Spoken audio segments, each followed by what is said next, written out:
Good afternoon, everybody. Welcome to Mayville State University, and this is the Shrine Bowl edition here, 2022. I'm Joe Schreiner, Brian Watson here on the call. Welcome here to Three Borders Sports Network and your live event. We're going to cover these two games here for you today. I'm going to throw it down quick on the field here. We got a late start here. We're going to throw it down to the field here to Joel down on the field. All right, thanks, guys. Well, the weather obviously going to be a big factor here this afternoon and tonight. Winds really picking up. You can see on our broadcast the trees continuing to move around. Also warm temperatures throughout the week. It's progressed to be cooler and cooler. Originally, we thought we'd be in the upper 90s today, looking like we may top out about 91, 92, but extra heat here on the turf. As I kind of walk around here, it feels like warm pavement as this turf really hanging on to the heat. So a warm experience for the players on the field, but a cool experience out there. They have the food truck, Cruising Cafes out there, one of our game sponsors. So they've been out there. There's been fans having a good time. First time here at Mayville, but weather a big factor, but the fan experience, guys, is absolutely incredible so far before we even start our first game. Yeah, it's pretty wild down there, Joe, on the field. We were down there earlier and talking to one of the coaches and watching the kicks, and the kicks would barely get through the crossbars, and then they head straight north here with this south wind. So it was quite an experience down there with the wind, and the heat, again, is something else. I know the Shrine folks have done a little bit of contingencies here. You'll see them throughout the game. They've got the misters going over on the sidelines for the players.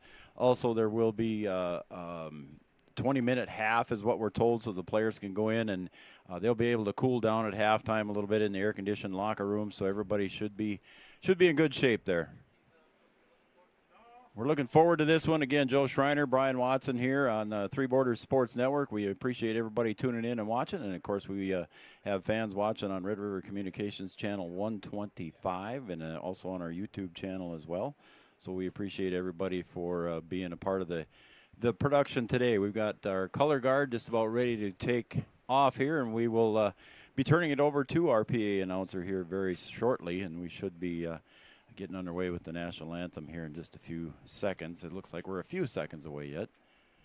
Brian, we're looking forward to something here today, and going to be a special day here for some of these senior athletes. Going to be a real special day, playing your last football game in an all-star game.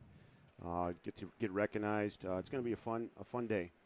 I am happy that the wind is blowing. I know some people aren't happy that the wind's blowing, but I am one of those that is very happy the wind is blowing. Gets a little bit of relief from the heat here, as Joel mentioned here in our pregame, brought to you by Cruising Cafe and Hillsboro EDC. We want to make sure we mention those folks, too, for being sponsors here on the program and the production. But, yeah, the wind out there, Brian, is just unbelievably tough here. We've had some communication problems with our remote cameras, and just we're going to try and work on things here during the production going on here, and we'll try to get things rolling for you. So I think going to announce to get the colors going. Yeah, we're going to get the colors going here, and I thought our PA announcer had a remote mic, but I know Joel, you gave one too. Clifford, there we go. Legion, now we got it. Comprised of Rich Peterson, Harlan Johnson, Alan Cavili, and Roger Erickson. Ladies and gentlemen, we ask that you please hold your applause and please remain standing at attention until the colors are retired.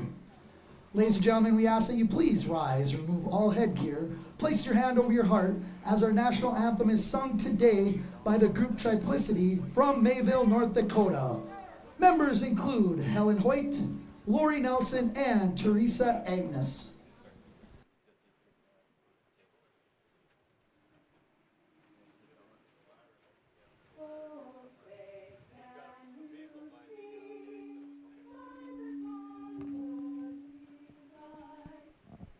So proudly we hailed at the twilight's last gleaming, whose broad stripes and bright stars through the perilous fight o'er the ramparts we watched were so gallantly streaming, and the rocket's red glare, the bombs bursting in air, gave proof through the night that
There's our color guard that presented the flags of our nation here for Ladies and gentlemen, the let's meet introductions, our and now we'll turn participants it over for the to our 11-man PA All-Star announcer game. to First, the introduce visitors on everybody. the scoreboard in their whites, the West All-Stars. When I say your name, gentlemen, just step forward and give the crowd a little wave. Number 1, Tanner Manette from Turtle Mountain. Number 3, Weston Schneider, Bismarck Legacy. Number 4, Landon Gerving from Bismarck St. Mary's. Number 5, Carter Ellis, Dickinson Trinity. Number 8, Aiden Jungers from Hazen. Number 12, Carter Sims from Bismarck. Number 14, Dawson Bruner from Hazen. Number 15, Ben Mansmith from Bismarck Century. Number 18, Riley Boomer from Watford City. Number 20, Caleb Rist from Des Lacs Burlington. Number 21, Zane Phelps from Beulah. Number 23, Isaac Felkley from Bismarck St. Mary's. Number 24, Troy Berg Dickinson. Number 25, Clay Heimer from Bowman County. Number 26, Preston Kramer from Jamestown. Number 27, Christian Solberg, Detroit Lakes. Number 28, Amari Gilmore from Beulah. Number 31, Brody Hillstrom from Jamestown. Number 33, Brody Headley from Bowman County. Number 34, Corey Vetch from Rugby.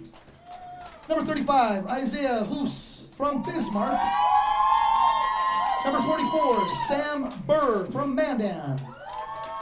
Number 46, Devin Beach from Jamestown. Number 50, Thomas Ulmer from Jamestown. Number 52, Taten Vondra from Beulah. Number 55, Caleb Spitzer from Minot. Number 63, Kiefer Glenn from Bismarck Legacy. Number 66, Trenton Bertelson from Dickinson Trinity. Kiefer Glenn's from Bismarck Legacy. Number 67, Dayton Allery from Turtle Mountain. Number 70, Landon Miller from Southern McLean. Number 75, Alex Moreno from Killdeer. Number 76, Connor Hedges from Bismarck. Number 77, Lucas Schweigert from Bismarck Century. Number 79, Justin Littlewolf from Monoman Waban. And number 84, Tyler Johnson from Minot. The head coach of the West All-Stars from Bismarck Century is Nick Walker. He's assisted by John Tucksher from Dickinson, Mark Gibson from Bismarck, and Tommy Weidler from Nedros. And now let's meet the home team on the scoreboard in their blue uniforms, the East All-Stars. Number 2, John Gores from Fargo Shanley. Number 3, Jack Corbel, Fargo South. Number 4, Isaac Fries from Harvey Wells County. Number 5, Caleb Schneider, Devil's Lake. Number 6, Parker Gallagher, Hillsborough, Central Valley. Number 7, Blake Schaefer from Wahpeton. Number 8, Colby Jones from Fargo South. Number 9, Isaac Emineth from Fargo Shanley. Number 10, Dylan Feldner from Fargo Davies. Number 11, Caden Zapata from West Fargo. Number 12, Alex Erickson, Harvey Wells County. Number 14, Frosty Wisniewski from Central Cass. Number 15, Jace Leshik, Hillsborough, Central Valley. Number 16, Grant Warkentine from West Fargo, Cheyenne. Number 17, Payne Parks, Grand Forks, Red River. Number 19, Jake Deutsch, Central Cass. Number 20, Esker Rios from Grafton. Number 21, David Schmitz from Oaks. Number 22, Will Ellison from Central Cass. Number 23, Parker Nelson, West Fargo. Number 24, Dean Vetter, Linton HMB. Number 25, Matt Tribe from West Fargo, Cheyenne. Number 32, Howie Newstall from Sargent County. Number 34, Garen Sattler from Grand Forks, Red River. Number 48, Josh Yon from Thompson. Number 54, Cody Harris from Oaks. Number 55, Theron Parsons, West Fargo, Cheyenne. Number 56, Caleb Olson from Lisbon. Number 60, Brady Boyle from Fargo Shanley. Number 66, Colin Lundy from Kindred.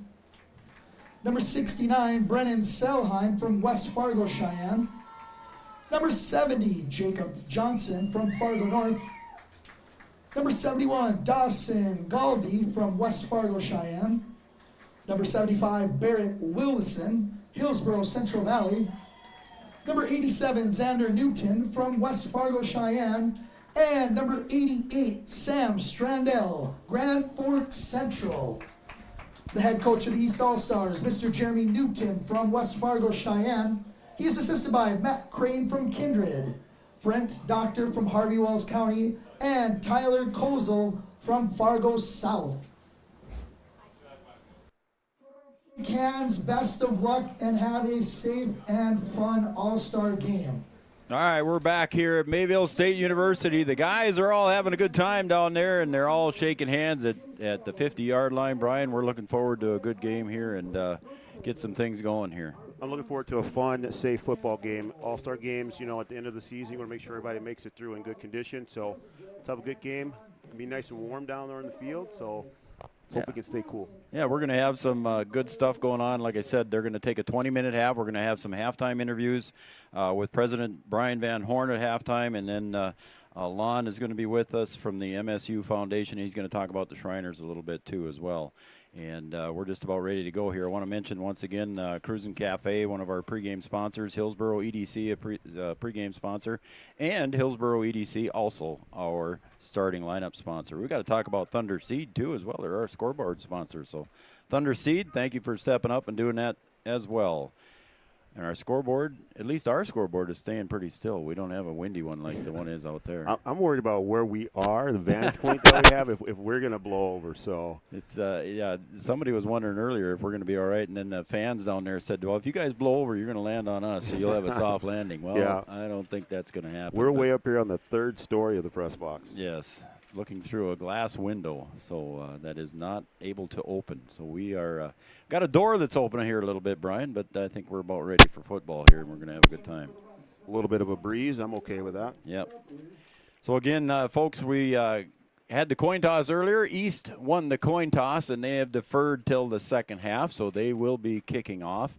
And you see walking up to the tee box here for them is going to be Parker Gallagher of Hillsborough Central Valley. There's Wade.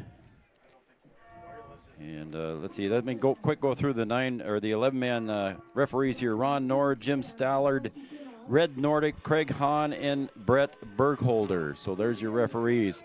Going to kick off here is Parker Gallagher from Hillsborough Central Valley. Hillsborough Central Valley. He's going to NDSU in finance.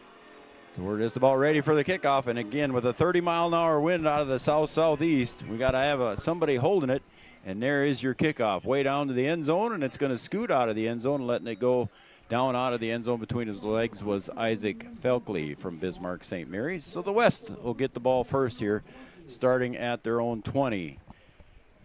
Got Wade Gilbertson joining us here. Oh, we got him turned on yet? I don't know. Can you hear that, Wade? I sure can. There we go. I can't hear him. I can't hear him, though. Oh, that's all good. Nobody wants to listen to that anyway. No, there you go. That's why you're here, man. You come on up here. And about a little closer to your mouth there. Yeah, there you go. Get that right up there. There you go. Now you're good. Sounds good. There you go. All right, we're going to start out here with the West with the ball, and it'll run up the middle, and the defense for the East there stops that one pretty well there with a carry by Hoos from Bismarck. Isaiah Hoos carried that ball, 6 foot, 205-pounder. And it looks like they might go a quick huddle here, Coach, and quick huddle and in the warm air. Receivers are not going to come into the huddles here the way it looks, Coach. Yeah, a little bit of a quick huddle with hand signals from the sideline, just what I expected. We've got head coach of the Wahpeton Huskies, Wade Gilbertson, joining us here in the booth. I appreciate you coming up, Wade. Yeah. As long as I introduced you there. So when I say coach, I got two coaches up in the booth with me. Here's a carry to the near side and a stop at about the 22. And that'll be a carry on the near side here by Caleb Rist of Delax Burlington, 5'10", 185-pounder. So probably a lot of running game here, you think, today, Coach, or what, with this win? The throwing game, even with the wind, is going to be tough today. Yeah, I was just mentioning here before you got up into the booth, Coach, the kicking game was down on this on the east end zone, thinking Farman, and the east end zone. That thing went up through the crossbars and went straight north. All right, Monette back, and he's going to roll to his right. Excuse me, that's not Monette. For the West, it was Jungers in for the West, and I couldn't see it there. It was blocked by the window. It looked like it was incomplete. It was incomplete, so it'll be 4th down and 7 here for the West, and they'll be punting away. Going back to receive for the East is going to be Jake Deutsch of Central Cass, team you're somewhat familiar with there, Coach. A little bit, a couple years back. This is going to be interesting to watch the punt game, too, and the long snap game. That long snap's even going to move today. Yep. No rushing on the snaps. There goes the punt, and it's heading out of bounds. Everybody says get away. It goes out of bounds just past the 40-yard line. They're going to mark it out of bounds at about the 41, maybe the 42-yard line in West Territory. Yeah, anything on that, anything in the air is going to go to that far sideline with the wind blowing that way. It's crazy. Like I said, I was down under the end zone there when they were taking some warm-ups here. The kicks were coming in and out there and came underneath the goalpost, and that thing went straight north after it went through. So they've got to make an adjustment here on the extra. Somebody's blowing up there. I don't know if that's that cordless mic. All right, we got the East with the ball here, and in at quarterback for the East is going to be Grant Workentine. He's got 5 receivers split out, and he's going to look to throw on 1st down. Goes down the middle, and he overthrows the intended receiver, John Gores, down the middle there, Coach, and 5'6", 155-pound Shanley Deacon just overthrew him.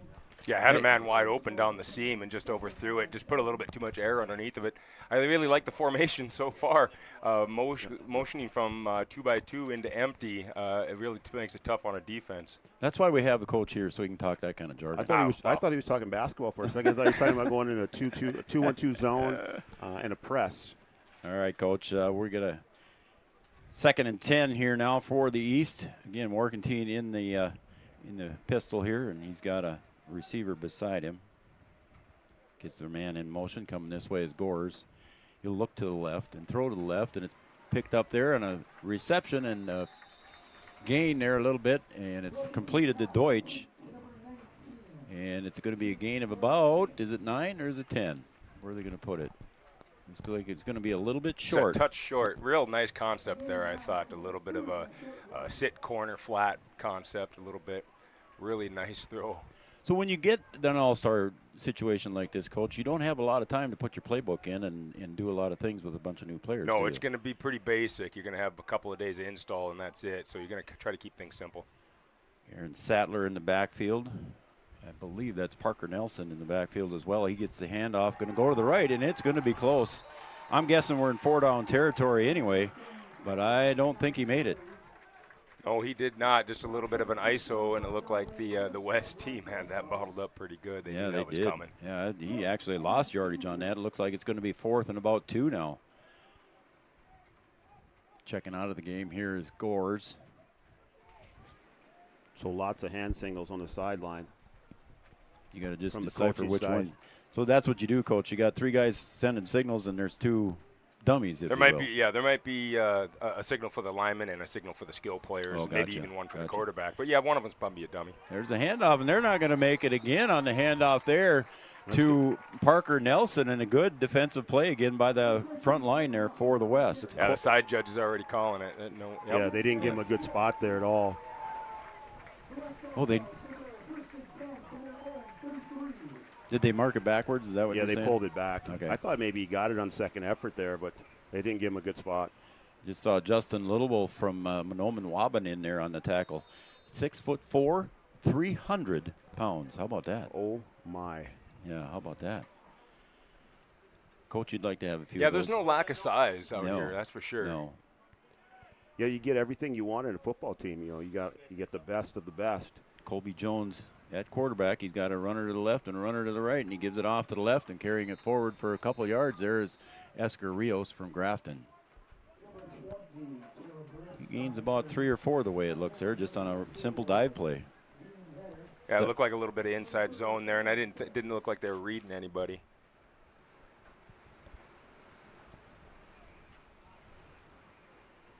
All right, so the coaches here for the East and the West here, and just in case we missed it here, assistant coaches for the East, Tyler Kozel, Brent Doctor, Matt Crane, and Jeremy Newton. And there's the handoff again. The running game is getting stuffed here early, Coach, and there was maybe even a loss of a couple yards there on that carry again by Reese. That was on the West, right? Yeah. Yeah, but this wind and the run game coupled with the wind, Yeah. it could be it's a 48-minute football game, and it could literally be about 48 minutes long. With all the running, yeah. Yeah, I mean, it's too bad. The wind is what it is. It'd be nice to see these guys aired out. We have a couple of good quarterbacks here who can really throw it down the field. All right, we're back in the gun again, and we're going to put it in the belly and pull it out on a little read option, and just pass goes a little bit long to Landon Gerving. And they'll be 4th down again, so we'll see about a 10-yard punt once again with this wind. That's a good read by the quarterback. That's a little RPO. Knowing Nick Walker a little bit from out west, he's an RPO guy, and they got exactly what they wanted to. Just needed to complete that pass. He was wide open. Yeah, just floated a little bit in the wind. He was open, had a couple steps on him. All right, so now it's 4th and about 5 or 6 here, and we're going to punt once again. Again, no rushing the punters or the kickers, and there's a kick, and he kept it low that time, so he's going to get some good yardage out of it, and it rolls inside the 20 down to about the 19, and they'll mark it there. I guess if you're going to do it, that's the way you need to do it, Joe. Keep it low, see if you can get that over the top bounce and let it roll back as far as it can. Yeah, especially with no rush. Keep that baby low, and and they've done a nice job here flipping the field now. Yeah, so there you go. Flipping the field is what they just did. Ben Mansmith from Century with the kick. So the East is going to come over and take over here. 7:48 on the clock here. We're still in the first quarter. And this time Blake Schaefer from Wahpeton, North Dakota, the Husky, steps in for the East. Takes the snap a little bit high, but he's going to pitch it out to the near side. Coming the other way here and getting to about the 25, maybe to the 30-yard line. On that little pitch there was John Gores from Fargo Shanley. Very simple design on that play, but that's getting the ball in the hands of your athletes and letting them make plays right there. And you obviously are familiar, Coach, with Blake Schaefer. And Blake Schaefer, a Husky, and of course, head coach Wade Gilbertson in the booth with us here. Yeah, it's going to be fun to watch him play today in his last game. And it's been a while since Wahpeton had a quarterback in this game. So Blake Schaefer now again in the pistol here. He's got a running back beside him. I believe it was Parker Nelson in motion. Oh, and that got tipped away there. I don't know how that got tipped away, but it's going to be West ball. That thing didn't hit the wind. Did somebody tip that? Hit the running back. Yeah, hit the running back when he was coming through. That's what I thought. Just clipped him there, and the ball never made it back to the quarterback. Yeah, the snap hit the man in motion there. Had a little bit of buzz motion to kind of incorporate that and make it look a little bit like a counter, and just ended up hitting the running back as he was coming across, it looked like. So do you come with some of the plays that your own quarterback might be familiar with? You know, it's not only just Blake Schaefer, but also Grant Workentine. Do you try to throw in some of their plays, their favorite plays too as well? Yes, I think you try to, try to make the quarterback as comfortable as possible. Monette on the give. I see a flag, and there's maybe a horse collar. That's going to be another flag there, too. Yeah, a couple of collars. 2, here we go, yeah. So on that run there by Isaiah Hoos from Bismarck, you got a horse collar, but there was a flag earlier too, so there might be a holding. So we got a conference going on of the striped shirts. All three of us up here saw the horse collar back here, but I didn't see the first play. Did you see something happen? First one might be a holding, but I'm guessing it was. So we're probably offsetting then, is what we're thinking. It's a pretty quick flag on the snap of the ball. Yeah, it was. Well, maybe it was illegal motion then, huh? We'll see what they say.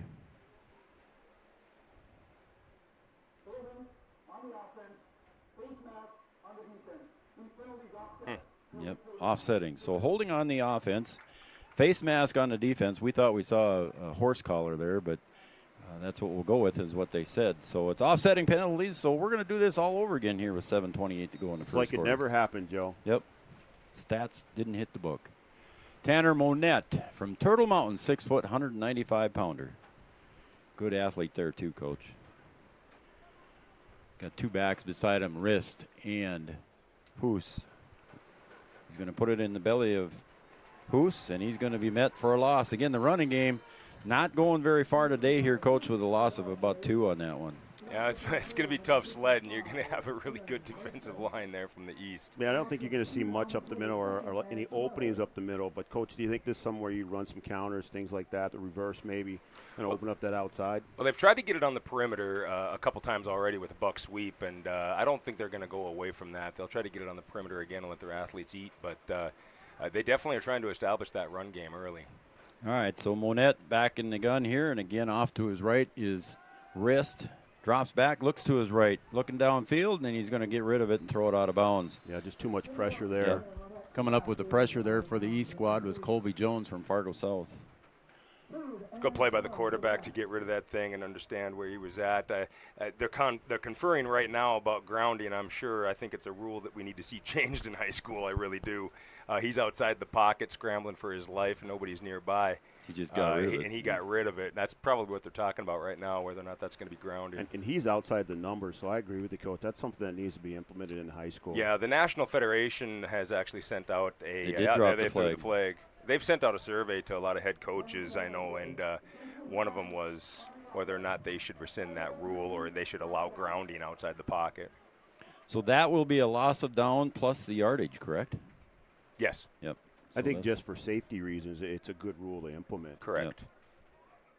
Yep. So in our opinions, Monette did the right thing. Yes. Oh, for sure. You know, just dump it, and the receiver was further downfield was Landon Gerving. He was already in the end zone, and that thing only made it to about the 20, maybe even to the 15-yard line. But and there was an intended receiver in the back corner of the end zone. Yeah. He was just too far away. When the young man on the run is not going to be able to throw it that far. I mean, he's not Aaron Rodgers, for goodness sake. So you got to kind of factor that in too, maybe. Gerving split out to the right. To the left is Heimer, Clay Heimer from Bowman County. Monette in the backfield, ball at the 40. And there's a pass batted away there by the defensive pressure. And I believe that was batted away there by Payne Parks from Grand Forks, Red River. They're trying to set up a bit of a tunnel screen right there, which is, I don't know, it's kind of one of the plays that you're going to have in your playbook when it's 3rd and forever. The rush, though, in the face of the quarterback, real early. So the third punt of the game here, all of them by the West so far. And back again to kick away there is, for the West squad, is Ben Mansmith from Bismarck Century. He gets the snap.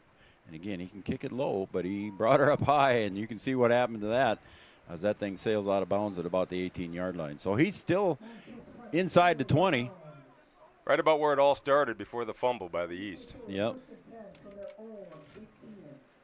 So we'll see if the East here can keep it clean and make their way down the field here a little bit. Yeah, see if they can put a little drive together, hold on to the ball for a few plays here. Yeah, see if we can get some running game, see if the guys are going to pass the ball a little bit here. And let's see who stepped in for quarterback. It looks like Workentine again. Yeah, it sounded like they were going to have rotating quarterbacks. Okay. So Workentine in the backfield, puts a man in motion coming this way toward the sideline on the left side. And making the catch on the near side is Gores. And he gets tackled for probably a gain of 1 maybe. And he's down. That's a good size hit right there, but now he's down, grasping at his knee. Number 18, that's Riley Boomer from Watford City. You hate. Brian mentioned it in our pregame here that we don't want to see any injuries to any of these all-stars. So I think we'll take a break right now. Preston, we all right with that? All right, let's take a break here, and we'll be right back. Your score is tied at 0, 6:18 to go in the first quarter. We're here on Three Borders Sports Network, your live event. We'll be right back after this break. That beat-up old cap. Its faded crown represents the tireless work of America's farmers and ranchers. Its sturdy brim, their dedication to providing our nation with a safe, affordable food source. From sunup to sundown, they're turning quarters into the dollars that drive our rural economy. So we'd like to tip our hat to them. Farmers Union Insurance, protecting those that protect America's food source. We asked the team how we should celebrate the $2 million given to CASASA members last year. Dana wanted us to hire a marching band. Amanda thought that we should drop 2 million balloons. And Kevin, well, Kevin always wants to use the money gun. Steve thought, well, what if we just said it? Last year, First Community Credit Union gave $2 million in Kasasa rewards. Join in the celebration with your Kasasa account and start earning your money back today.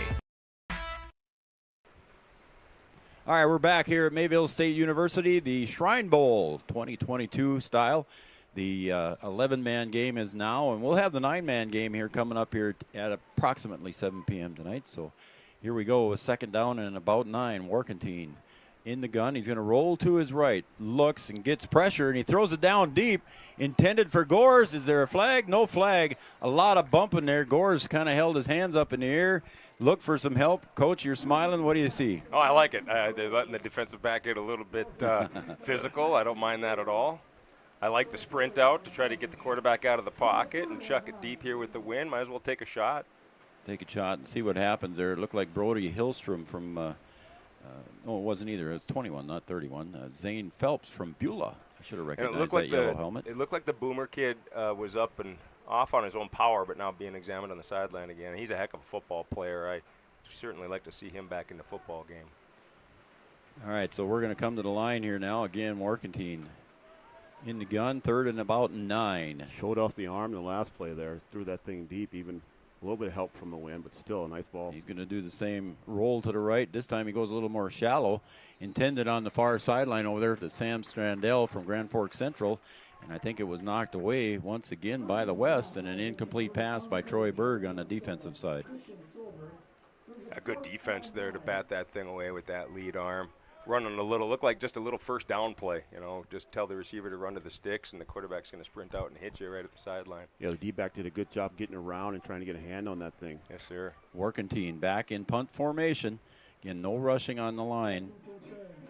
So Warkentine back. The first time for the East squad here to punt in this game. And a couple cover guys get away in there. That was a good punt into to a crosswind. And it's picked up on about the 32 and back up to about the 42. No, he's still breaking tackles.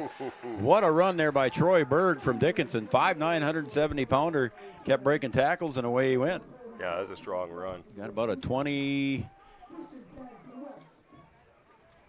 Oh, excuse me, about a 15-yard run back. It broke a couple of different tackles.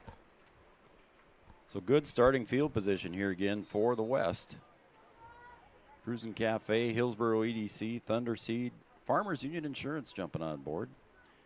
RDK Enterprise, thank you, sponsors. All right, back at quarterback again for the West now is going to be Jungers. And he's going to roll to the right and come this way along the sideline.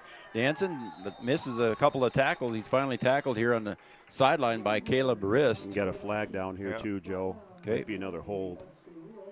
So that was a nice run of about 11 yards, but it looks like it's going to be eliminated.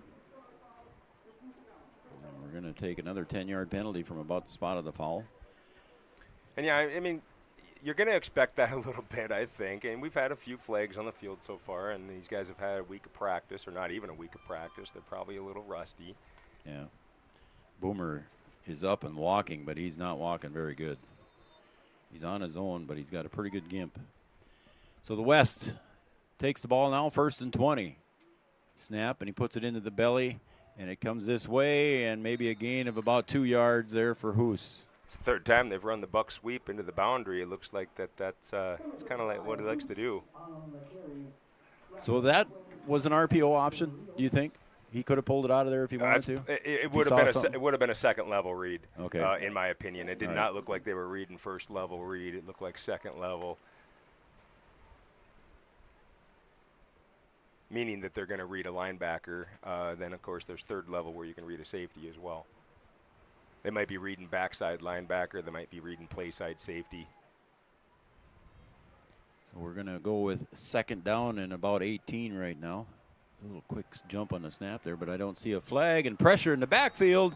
And I don't think he's going to get away. They blow the quick whistle, which probably was a good thing because Payne Parks was there along with Alex Moreno of Killdeer. So far, the pass rush for the East looks pretty looks good. strong. Yeah, it does.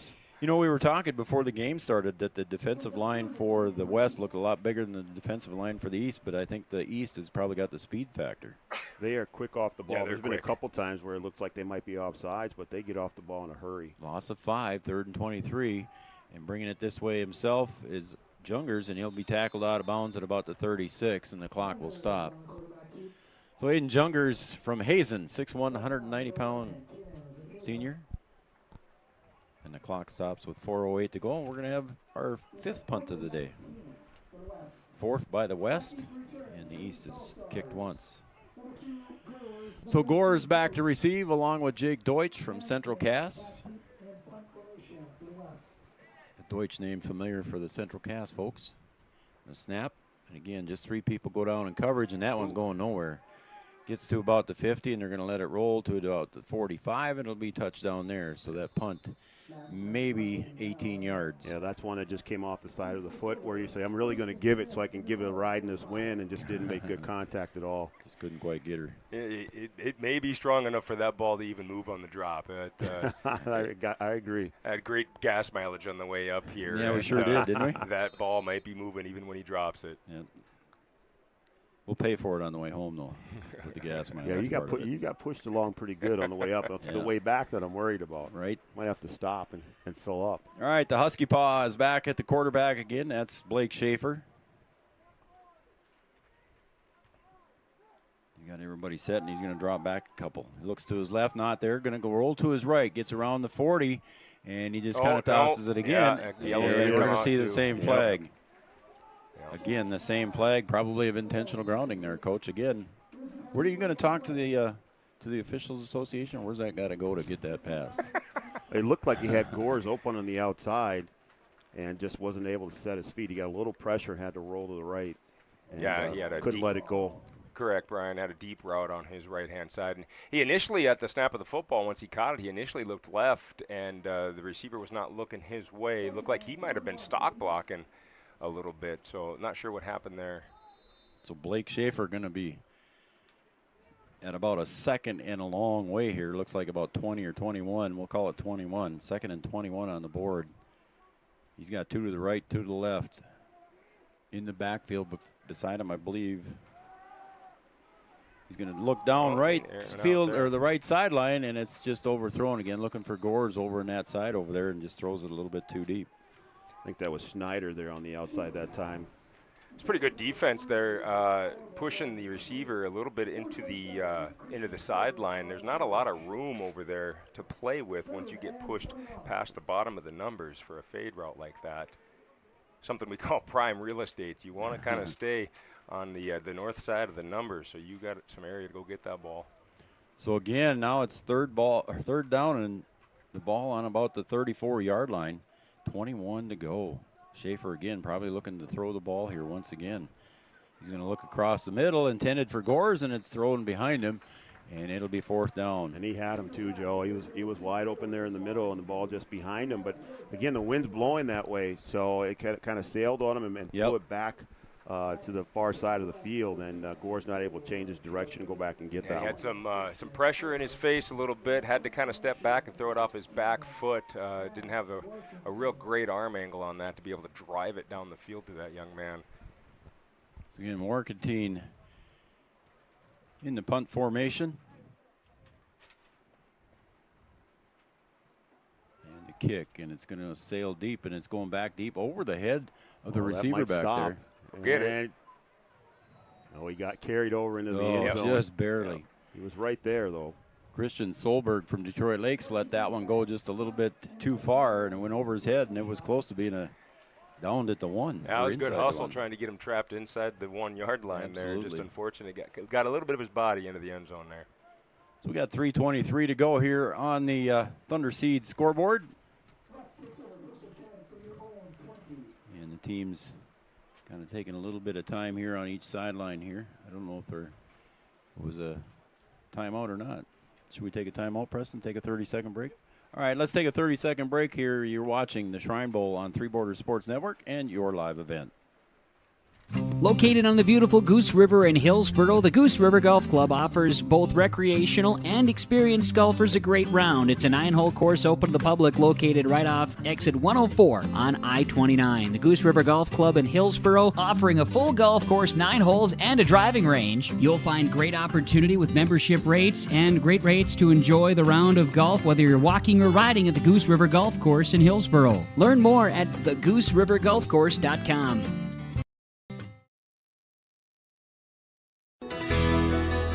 Congratulations to Hillsboro's Central Valley's Barrett Willison, Jay Sleshik, and Parker Gallagher on being selected to the North Dakota Shrine Bowl 11-man East team.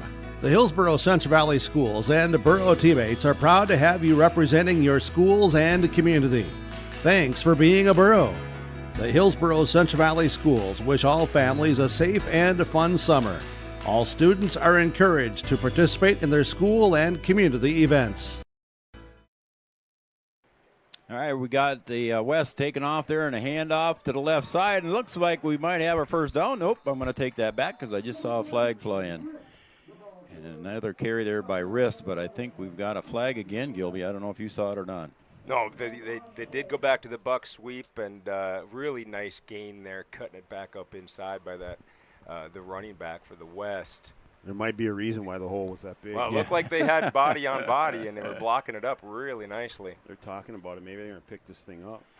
Yeah, that's quite a long conversation there, isn't it? Not sure what's going on here. We got Preston producing today, and Brian Watson on color. Wade Gilbertson, head coach of the Wahpeton Huskies, on color. Adam Schreiner, Evan Schreiner on our cameras up above here, and we've got Joel down below doing sideline reports. Here's the call.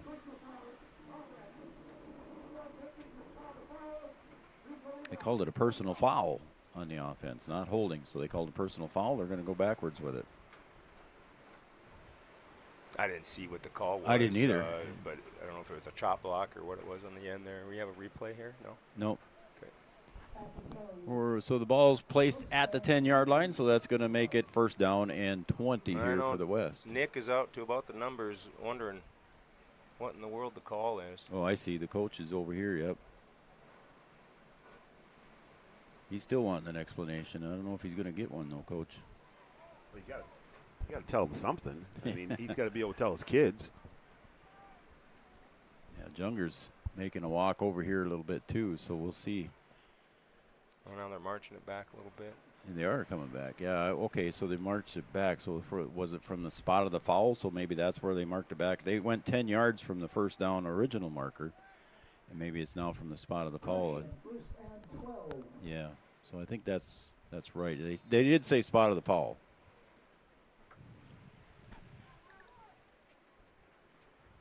So Junger's back first, and we'll call it 13 to go here on the board.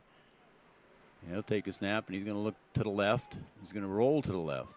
Going to look down the left. Now he pulls it back down. He goes forward, carries it forward across to near the 25-yard line, and he's tackled there out of bounds by Caden Zapata. So Junger's on the carry, carries it forward for maybe a gain of about 5 or 6. He looked down there to look like he was going to throw, Coach, and decided to pull it back. Yeah, good decision, I thought. I didn't see anything open downfield. They ran a little bit of a smash route on the outside there. Nothing happening, nothing going.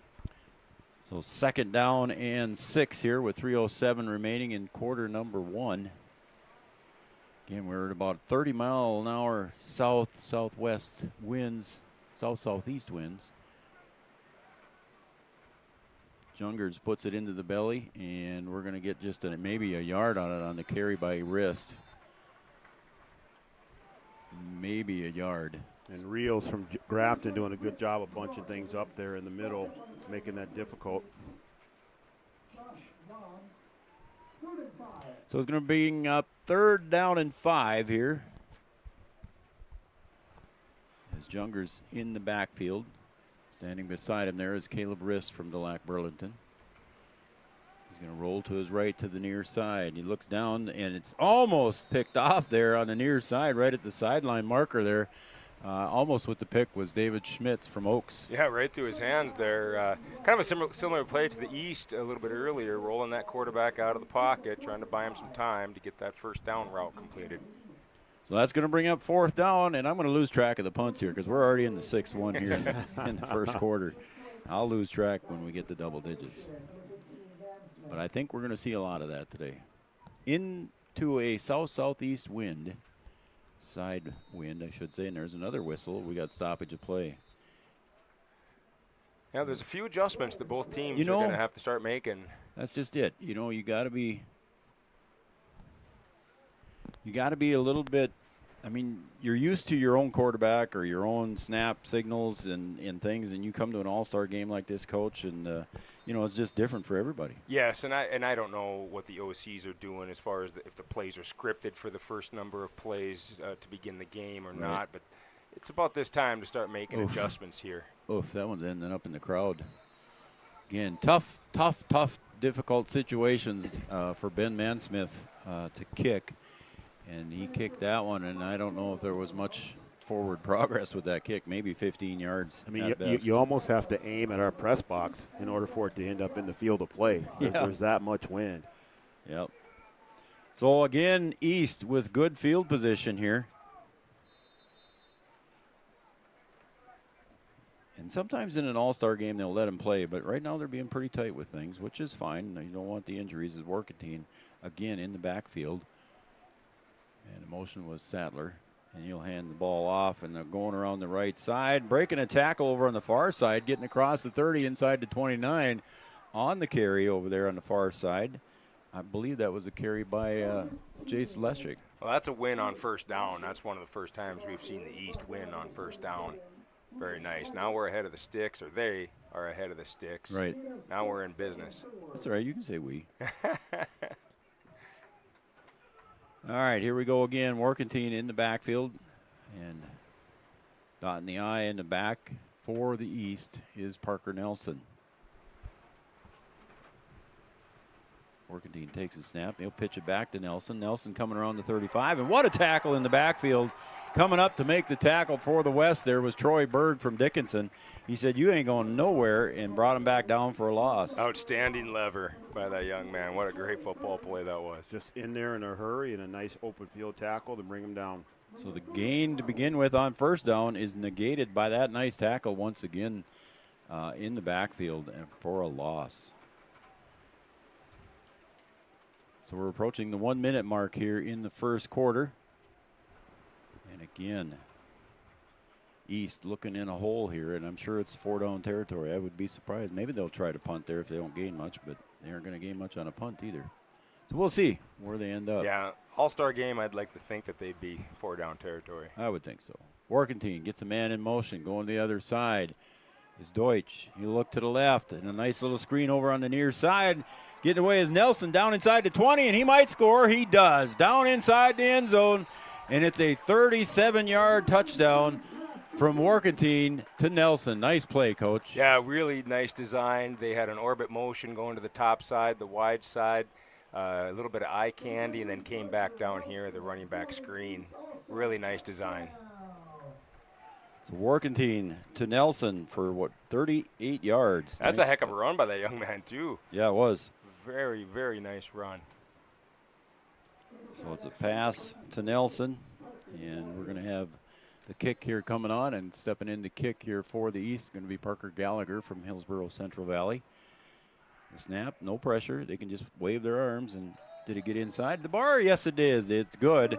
And we've got a 7-0 lead here for the East. We're going to take a break. For YLE, Three Borders Sports Network, Brian Watson, Wade Gilbertson, Joe Schreiner. We'll be right back after these messages. More at 104. Hillsborough, North Dakota has everything you need on your next road trip. Food, fuel, fun, and family-friendly activities. Stop by and fill up your tank or grab a bite to eat. Have a blast at Goose River Golf Club, the swimming pool, or one of our beautiful parks. There's even ice skating and cross-country skiing.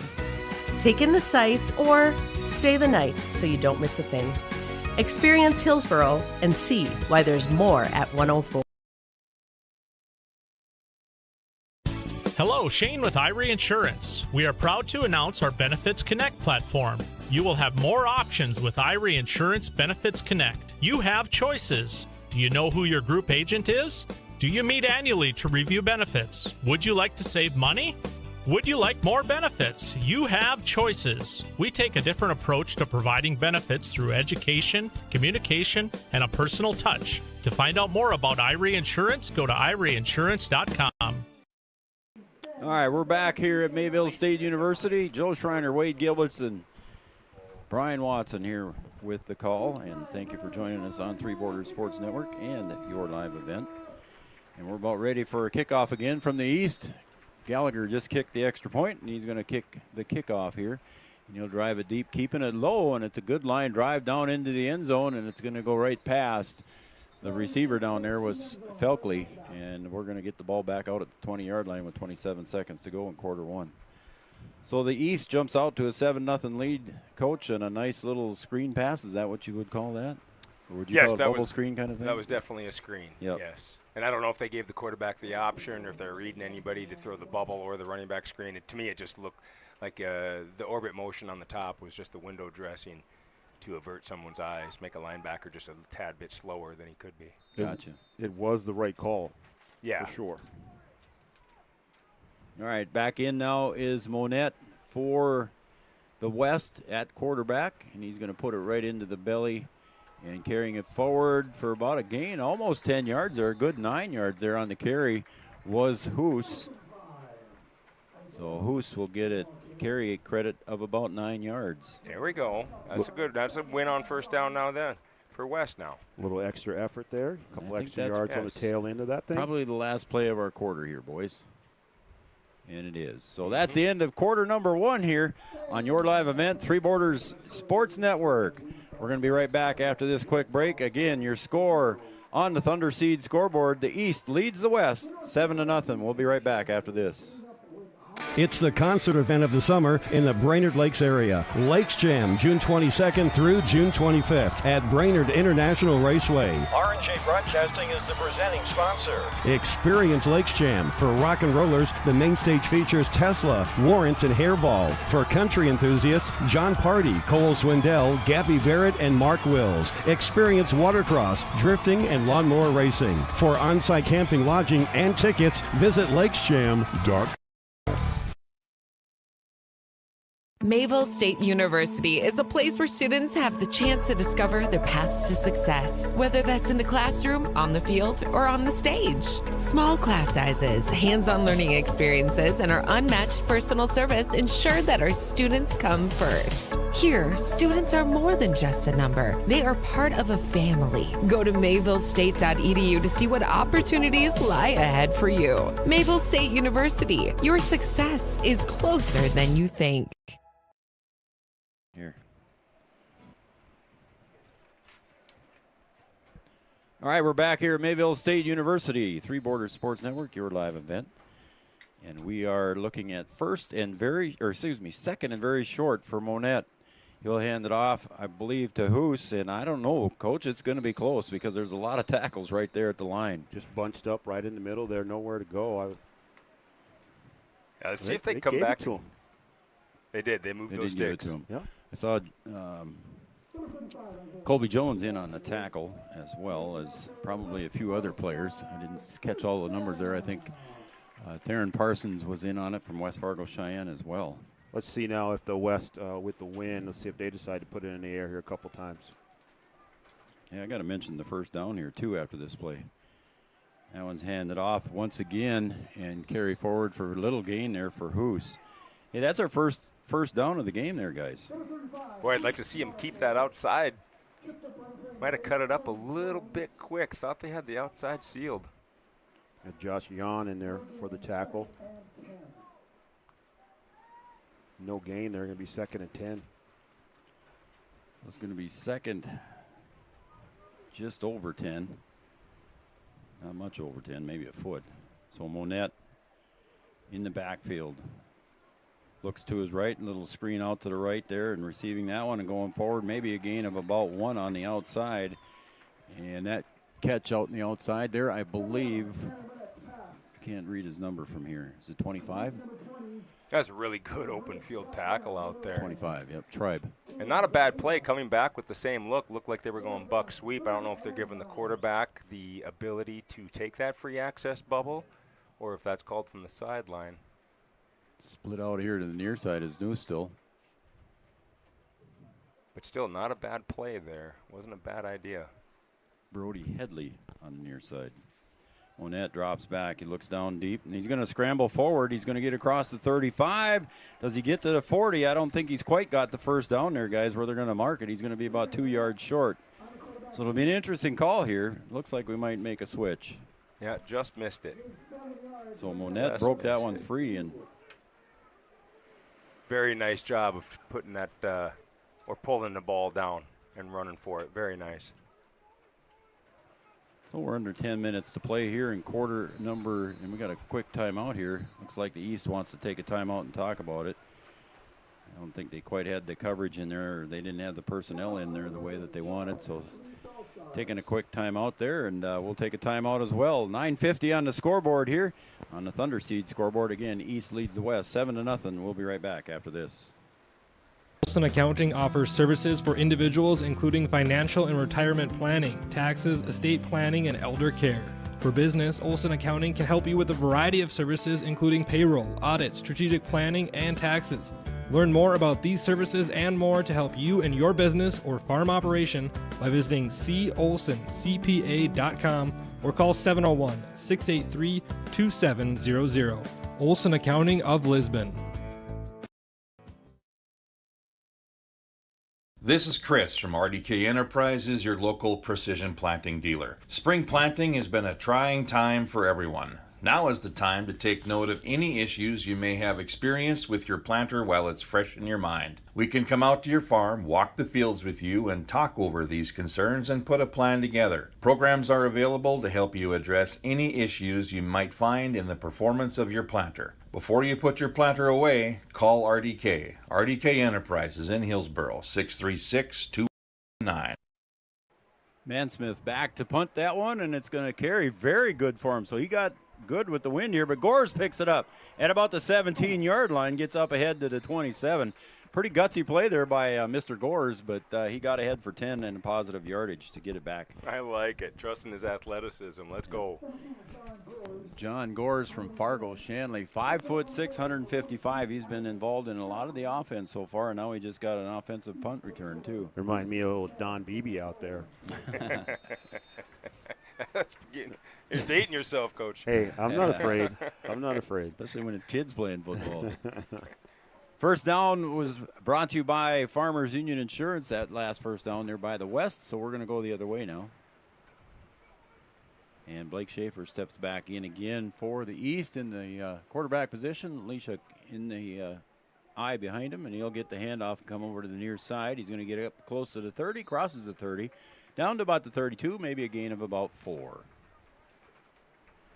Coach, you said you had a text message there, and we got a update on that rule on the intentional grounding. Go ahead. The number of coaches out there across the state, I know that there's a number of them listening more than likely. I got a text from our friend Coach Jim Dooley out in Beulah, and he's telling me that it is for sure that starting in 2022, the quarterback will legally be able to throw the ball away once outside the pocket. So thanks, Jim, for sending that in. Appreciate it. So outside the tackles, just like the pros, outside the tackles, you'll be able to throw the ball away.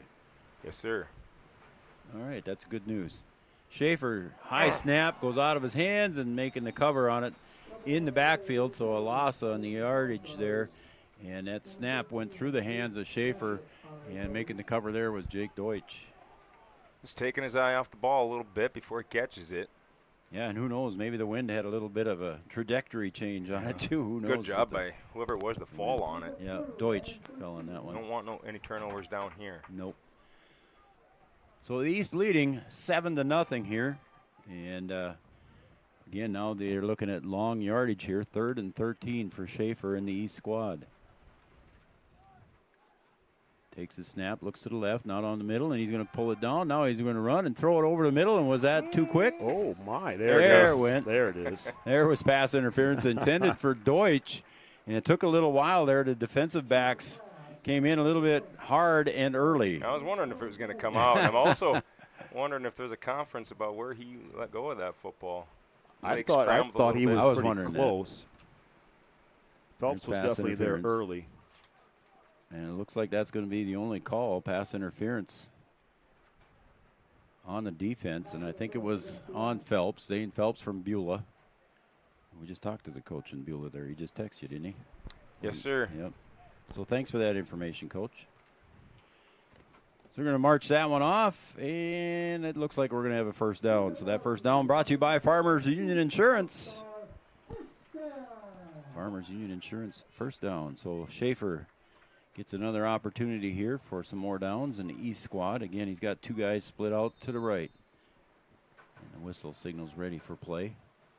Nobody split to the left. Gore's in motion. He's going to get the handoff, and he's going to go around the left side. And maybe gets back to the line of scrimmage. Maybe a loss a little bit on the play. Just no room over there. Phelps in good pursuit, making the tackle on the outside. That little sweep play was something that Blake used a lot there with some of your receivers at Wahpeton too, Coach. So Blake's used to that play. He's used to that little jet sweep there. And we usually had Blake reading somebody when we were doing that. Didn't look like anybody was read there. And it is a short field into the boundary there. It's a little bit tough with the limited room to roam. So Schaefer again in the gun. Sadler in motion, and Schaefer fakes a handoff. Nice play action, got a man open. Oh, and he's going to throw right into the hands of the defensive back and getting back inside the 40 on the interception.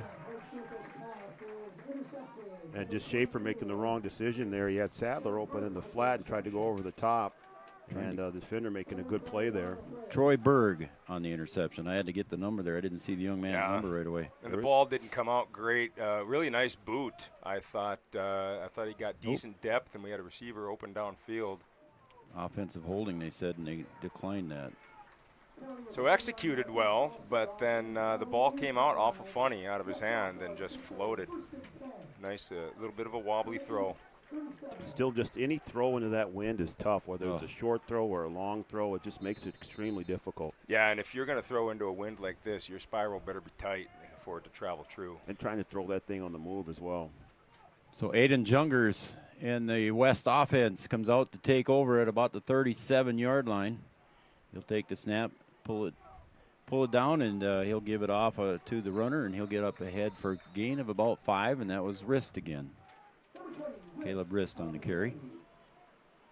Young man, number 76, out of Bismarck, it looks like. Connor Hedges up there, yeah. Is that who that is? Boy, sorry I don't know his name for those watching back home, but finishing some plays very nicely. Connor Hedges, I'd expect nothing less out of a well-coached football team from Bismarck High. Kiefer Glenn to his right there in Legacy. There's another carry by Jungers trying to push his way forward. Gets inside the 30, maybe to the 29, a gain of about 2, maybe 2.5. That's all right. We'll take that. I think as the West team will take that anyway. That now we're third and short, and I think the entire playbook is wide open here. Yeah. See if they try to go north and south here, or maybe the perimeter. Brought in some fresh offensive linemen. Brian, go ahead. No, I think we're going to get a direct snap to a running back here too. So yeah, we are going to get an extra blocker going. Like it. Good call. Nice inside the 25 on the carry there by Troy Berg. I believe it was. I thought it was 24. Yeah, you're definitely going to be in 4-down territory anyway, unless there was a big loss. So, yeah, just a direct snap there, Coach. They had the full house backfield, if you will. Yeah, fantastic call. So it's going to be first down at Farmers Union Insurance, first down with 6:03 remaining. Looks like we might stay with it here. A little bit of an adjustment by the does, West. Yep. In the three-man backfield, and away goes Berg going around the right side, around the hash. The edge. He does have the edge, but I saw a flag and the tackle out of bounds. That's going to come back. Caleb Schneider with the tackle out of bounds. Schneider from Devil's Lake. Yeah, he's we saw a lot of that when we played Devil's Lake at Devil's Lake this last year. He closes quick and he hits like a truck. Yeah, got a hold. So it's going to go back the other way here now against the West. Is again a lot of changes here coming in. They're bringing Jungers back in now into the quarterback position. I like that changeup. I really do. I thought it was a good point in the game to try something like that. See if they go back to it a little bit later on. Stick with us at halftime here. We got Brian Van Hort, president of the Mayville State University, going to be talking with Joel Morgan down on the sidelines. So stay with us for that. We'll also have a representative of the Shriners on there. Don't know if Nick was changing the play there with plenty of time on the play clock. Junger steps back and he looks across down the right side, and a lot of feet got tangled. I think they're going to say incidental. Oh, no, Nope, there is a flag. It did come in. I did not see the flag. Coaches right were away. asking for it, and then it was thrown kind of on the tail end there. So unlike professional football, coach, they take it a 10-yard penalty, correct? On a pass 15. interference. 15? So I don't know if he was trying to change the play there. Yeah, you were talking or if we about were in that. the wrong formation. But good job by Nick. I mean, got a lot of time on the play clock, and like to see how the defense is set up there, so that maybe he's changing something based on what he saw. And that's something you can see in a all-star game like this. Players not familiar, different coaches. Players kind of unsure of where they should be in certain spots. Yes, and now that you mentioned that, it is also possible that it was just re-signaling the play, because I don't know how much time you're going to have during the week to install something special like that. Right. So now it's first down and about 3. So the Jungers picks it up, and he'll try to pass. Is it picked off? No, it hit just the bounced ground. on the ground. Okay. Little RPO game there, reading that play side line, or excuse me, the backside middle linebacker. So 5:22 remains here in the first half. 2nd and 3 on the incomplete pass.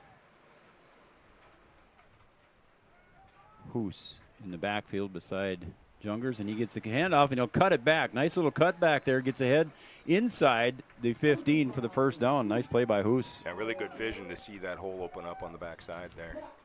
First down brought to you by Farmers Union Insurance. It's a Farmers Union Insurance first down. So Hoos with a nice carry on the cutback. West putting together a little bit of a drive here. So it's 1st and 10, ball on about the 12-yard line. Jungers again puts it into Hoos's belly, and he's going to try and carry it forward. The big guy bangs forward inside to the 10 to about the 8. And Hoos, 6 foot 205 from Bismarck. Again, Ron Nord, John Stallard, Red Nordic, Craig Hahn, and Brett Burkholder are the referees in this game. And a quick set here, and Jungers again hands it off to Hoos. He's the workhorse, and he'll get it ahead, maybe a gain of 1 or 2. It'll be 3rd and goal. Okay, well, down inside the 10-yard line now. You got 2 plays to get it in.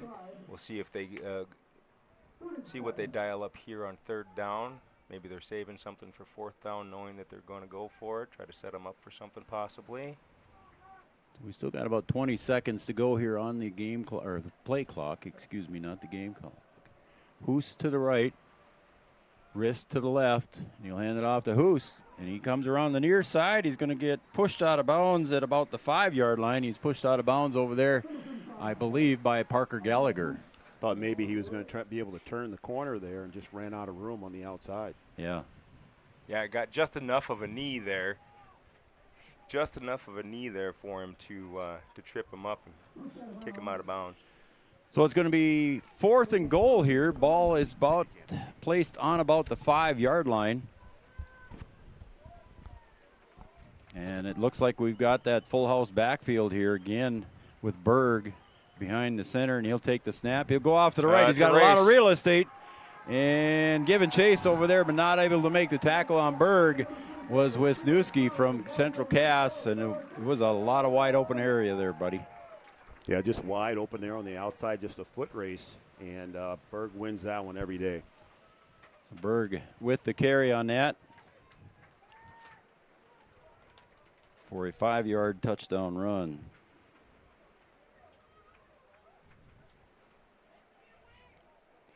At the 3:54 mark here of quarter number 2. So need the T. I heard him yelling here upside into the press box. Need the T. We're missing a man. Missing the T, missing a man. No, we got everybody there in you place. Go. It happens, All right, in the kick here for the West is going to be Brody Hillstrom from Jamestown. Right at 0 on the clock. Did they make it? They did. Yes, it was. So the kick was good. And that will tie our score here on the Thunder Seed scoreboard with 3:50 to go in quarter number 2. And we are tied on the Thunder Seed scoreboard. We're tied at 7. We'll be right back after this, right here on your live event and Three Borders Sports Network. Friday night racing returns this summer to Red River Valley Speedway in West Fargo, featuring 5-wide, high-flying, family-friendly action. Weekly racing featuring IMCA modified, stock cars, sport mods, sprint cars, hobby stocks, and index legends. Racing begins at 7 o'clock. Adult tickets are $13. Kids tickets just $5. See the full schedule online at RedRiverValleySpeedway.com. All summer long, enjoy Friday night action at Red River Valley Speedway in West Fargo. Powerful and playful. Delicate and precise. Bold and carefree. It's the way you move, and it moves us. To deliver care for your whole family. To provide options beyond the expected. To help you leave pain in the past and find your way forward. Orthopedics and sports medicine at Sanford Health. And we're back with the kickoff, and it's kicked down deep to the East squad. And is it going to go out of bounds? It does say a lot of bounds, so we'll get the ball put back at about, what, the 35, if I remember right, correct? Okay, so we'll go back to the 35-yard line. Again, the wind took that one, made it sail out of bounds here. Again, about a 30, 35-mile-an-hour wind, south-southeast, making the flags. And you saw our pregame show here, brought to you by Cruisin' Cafe and Hillsboro EDC, the color guard brought their flags out. Them boys had a tough time just holding the. Oh, I bet. They had a tough time holding the flags out. And hey, if that's 30, 35 miles an hour, I'm not from the Red River Valley. I know what 30, 35 is, and I don't know if that's it. Yeah, there's. You can see across here. You look across the field, and there's a dust storm to our straight north here, about 2 miles away. You can just see the dust flying. So Warkentine steps back in at quarterback for the East. Sets his running back in motion. That's Nelson, and a little swing there. No whistle? Oh, there is a whistle. There was a whistle. It was almost a lateral, Coach. Defense was sure getting on it like it was. Yeah. Well, it looked like he got blown backwards. I mean, he was in front of him, and the ball kind of went backwards on him. Yeah, it very well could have. You know, it's tough. I'm assuming, Coach, there's probably some college coaches here doing a little more surveying. I mean, some of these guys aren't signed and going places. There are some that are already signed, or some that may be signed, and their coaches are here just watching to see how their player does. Yeah. So it's a good opportunity, but it's too bad the wind is dictating things. Well, it's sunny and 75 and no wind. It's a mindset. Yeah. It's a mindset. There you go. Warkentine looking down the middle, and he's going to get hit, and he does get hit, but the pass intended for Gores down low, and a nice tackle in the backfield there, pressure from Devin Beach of Jamestown. Yeah, that was a big hit. That was a big hit. Did not see that coming. Right into the old ribs. Blake Schaefer wear rib protectors? Yeah, most quarterbacks Most quarterbacks do. are nowadays, Yes. aren't they? Yes. They didn't have those back in my day. You would have toughed it out, though, Yeah, I right? did. Yeah, I did not have a leather helmet, though, as Brian Well, might say. so you I never think did. so. Did you have a face mask? I did have a face mask, Okay. yes. All right, we'll give you that then. Yep, they had a face mask. Warkentine in the gun again. Takes the snap, rolls to his right a couple steps, now back to his left, looks down the middle. Pass intended and caught down the middle by Deutsch at about the 46-yard line of the West. So the East on the move here with 3.5 to go. Nice job by that young man from West Fargo Cheyenne to stay in there. Took a little bit of a hit after he released it, delivered a strike. Very nice pass. Yeah, a little side armor right down the seam there. Yeah, I don't know if that arm angle was because of the window he had, but yeah, very nice. So the East on the move here with 3:15 to go. The ball on the West, 46-yard line. Warkentine in the gun. 2 to the right, 2 to the left. Gets Gores into motion, going to the left. Looks to his left. Now he's going to take it right back up the middle, and he's going to get positive yardage on the carry. Warkentine battles through, gets inside the 40 to about the 38, gain of 8, and a tackle from behind by Lucas Schweigert.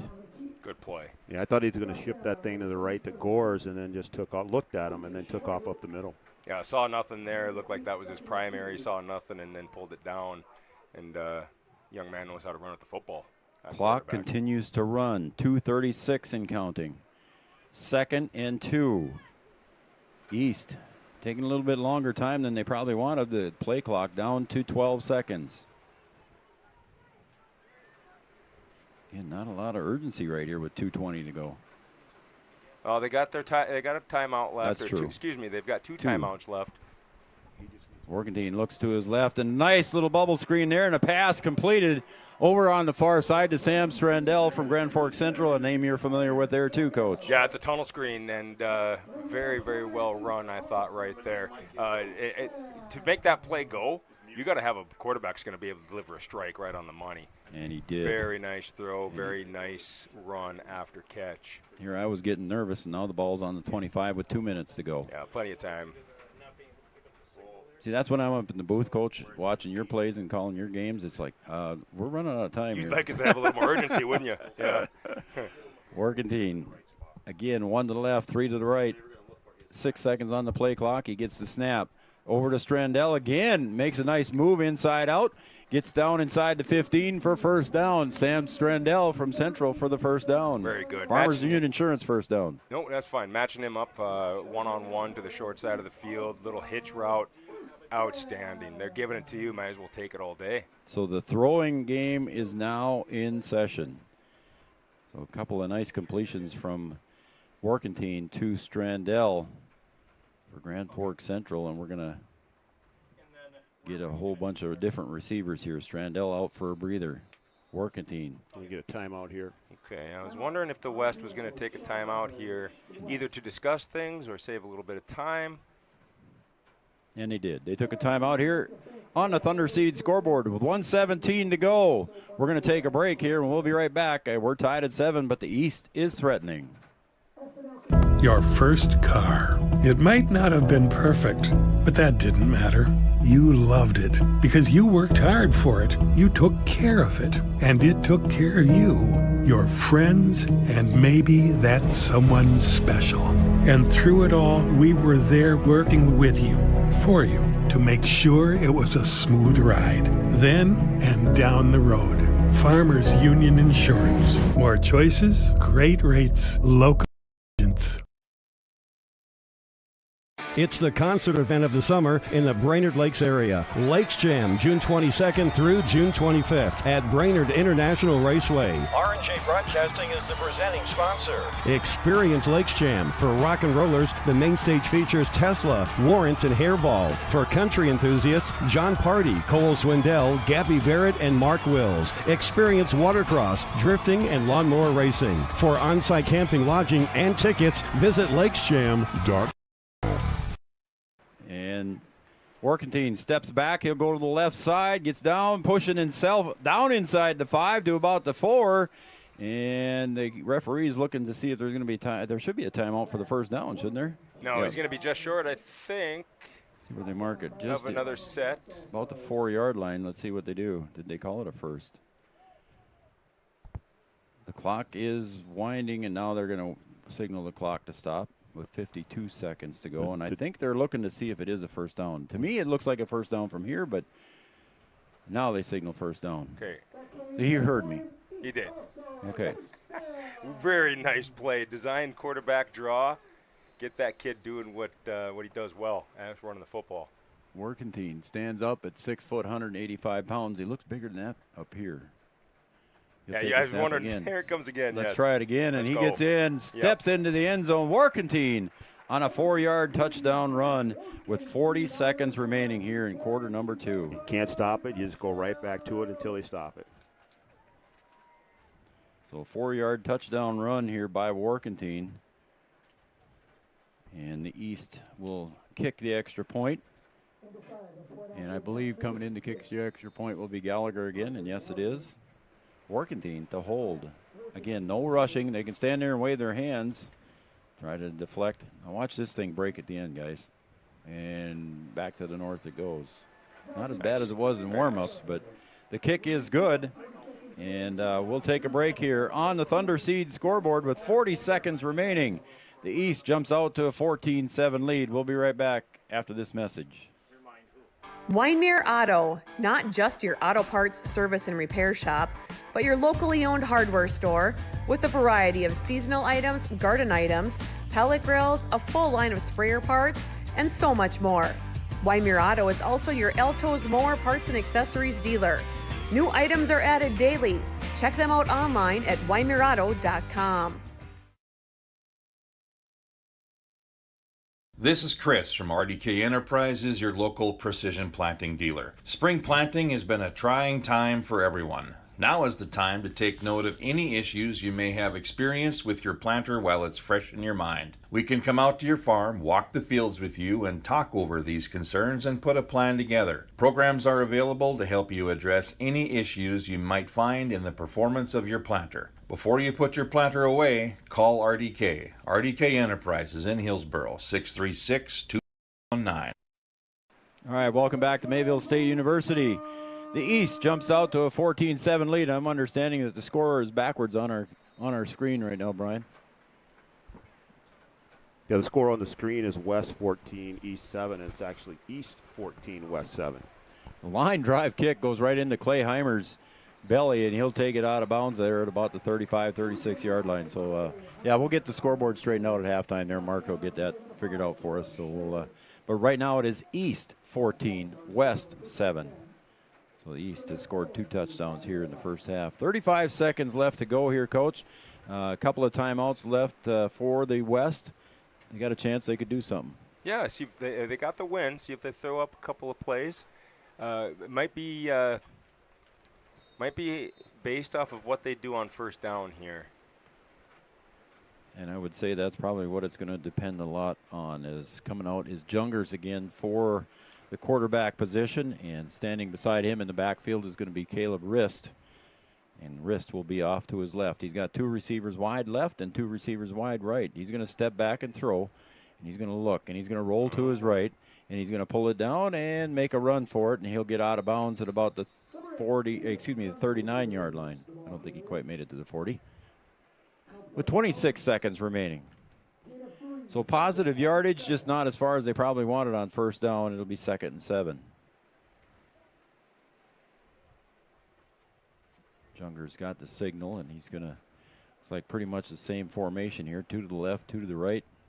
And standing right beside him is Rist. Snap. He'll look to the left now. Coming across the middle, caught here at about the 50-yard line, into about the 48-yard line of the East. And the catch over here on the near side by Landon Gerving from Bismarck St. Mary's. Good route, good job of coming back to the ball by the young man from St. Mary's. And very nice delivery by the quarterback as well. Kid's got good arms, got a bit of a cannon. Yeah, he does. Going to get a timeout here. Yep. So we'll take a break. We'll take a 30-second break here, Preston, and we'll be right back on the Thunder Seed scoreboard. The East leads the West 14-7. We'll be right back here at Mayville State University.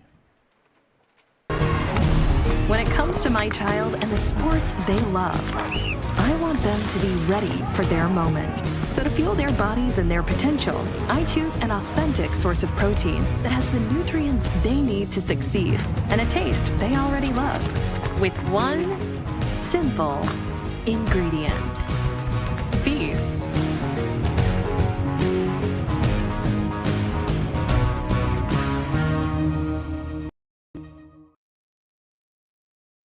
There's more at 104. Hillsboro, North Dakota has everything you want in a hometown.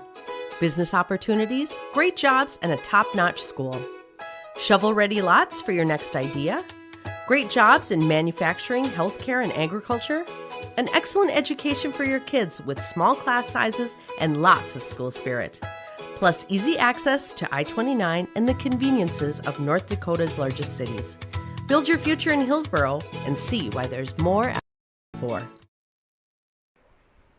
Rolling to his right is Jungers. He's going to let the ball go down for a first down. Pass completed at about the 33-yard line to number 31, Brody Hillstrom from Jamestown. 6'5", 215 receiver.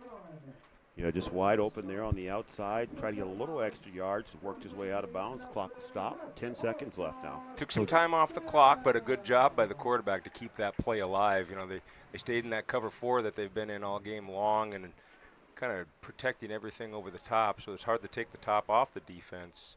But a nice play to keep it alive. And getting out of bounds to stop the clock. Yes, it would have sir. stopped with the first down, but getting out of bounds to save some time. 10 seconds to go here. And Jungers Well, in we the might back. be in a one-high man-to-man now. Here he's going to get pressure, and that might be the end of the half there. Good pressure in the backfield. I think a lot of it was coming from Theron Parsons, 6 foot, 245, Cheyenne Mustang. We're going to have time for one more shot at her. Timeout here. Take a timeout. One more play. I wasn't sure if they were going to take that last time out there or not, but they did. Well, Coach, you got a little bit longer halftime. You're going to go all the way over to the school over there, and you're going to take a little bit of a break for 20 minutes and just take some time, let the guys cool down a little bit. The misters are working here on the sidelines, but there hasn't been a lot of guys standing over there. I've only seen a few guys standing over there at these misters. Fans would probably want to use them. Well, the fans are probably getting a little bit of it, depending on where they are. Yeah, I was standing outside with the boys here during the pregame stuff here, and I could feel some of the mist blowing up here. Yeah, it's blowing good. Yeah, it is. I don't trust your weatherman ability there, saying 30-mile-an-hour winds. Well, that's just what my phone said. I'm not going to say which weather app I was using, but. Second and 17 here. This is interesting. All right, talk to me. Oh, they're what are we setting doing up here? for a field goal. That's interesting. Are we really? Let's we go. are, aren't we? I'm digging it. You got a little help from the wind. 55-yard attempt. Holy. No And rush. there's no rush. Take your time. And the kick. Let's go. Oh, my Get goodness. Oh, my goodness. Oh, it was just wide right. I don't know if it had enough length, but it was pretty close on that kick. Nice job there by Brody Hillstrom. Wow, that was a good kick. Again, with no rush, Coach, that was pretty good. Yeah, I don't mind that call. I like it. Yep. All right, so we're going to take a halftime break here, and that halftime will be brought to you by Farmers Union Insurance. And we're going to take a break here, Preston. I think we'll take a break now. On the Thunder Seed scoreboard, the East leads the West 14-7. We'll be right back. Insurance is an important safety net for your family, your home, and your business. Carlson Family Insurance Agency is your local auto owner's insurance provider. At Carlson Family Insurance, they work for their clients, not the companies. Customer service and satisfaction is their /1 goal. Give Carlson Family Insurance a call for all of your personal, farm, business, and crop insurance needs. 701-672-6002 or at cfiagency.com. Carlson Family Insurance, your auto owner's insurance agent. The Cruisin' Cafe will see you at the Shrine Bowl. The Cruisin' Cafe food truck will be serving sweet and sour chicken, sweet and sour shrimp, fried rice, pot stickers, and Italian sodas. The Cruisin' Cafe food truck welcomes all fans, and congratulations to all players selected to play in the game. Thanks to the Shrine Bowl and Mayville State for welcoming the Cruisin' Cafe to be part of the Shrine Bowl event. You'll enjoy the Cruisin' Cafe. The Cruisin' Cafe. Follow them on Facebook for information. Don't be fooled by that beat-up old cap. Its faded crown represents the tireless work of America's farmers and ranchers. Its sturdy brim, their dedication to providing our nation with a safe, affordable food source. From sunup to sundown, they're turning quarters into the dollars that drive our rural economy. So we'd like to tip our hat to them. Farmers Union Insurance, protecting those that protect America's food source. We asked the team how we should celebrate the $2 million given to Casasa members last year. Dana wanted us to hire a marching band. Amanda thought that we should drop 2 million balloons. And Kevin, well, Kevin always wants to use the money gun. Steve thought, well, what if we just said it? Last year, First Community Credit Union gave $2 million in Casasa rewards. Join in the celebration with your Casasa account and start earning your money back today. Located on the beautiful Goose River in Hillsboro, the Goose River Golf Club offers both recreational and experienced golfers a great round. It's a 9-hole course open to the public located right off exit 104 on I-29. The Goose River Golf Club in Hillsboro offering a full golf course, 9 holes, and a driving range. You'll find great opportunity with membership rates and great rates to enjoy the round of golf, whether you're walking or riding at the Goose River Golf Course in Hillsboro. Learn more at thegooserivers.com.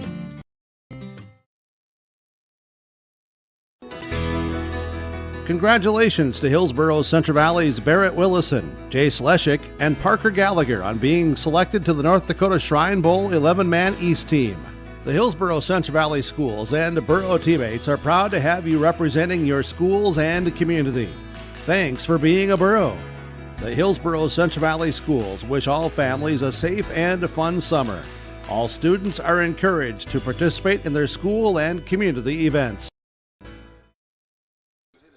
All right, welcome back here to Mayville State University, Three Borders Sports Network, your live event. Thank you, everybody, for tuning in and watching, and thank you for tuning in on our cable channel, Red River Communications Channel 125. For those of you watching Three Borders Sports that way, we appreciate you tuning in today. Little partnership event between the two of us, your live event and Three Borders Sports Network. So thanks, everybody, for going, and appreciate the text messages. Yes, we know the scoreboard is backwards, but Mark was in here and switched it around here, and now the scoreboard should be correct. It's 14-7 here at halftime, our Farmers Union Insurance halftime. And Chad Affield, Art Grocko, Mike McCall, thanks for the text messages. And again, our Farmers Union Insurance halftime. And we're going to turn it down to our halftime interviews down on the field with Joel Morgan. Coming on up here. Joel, you're on, buddy.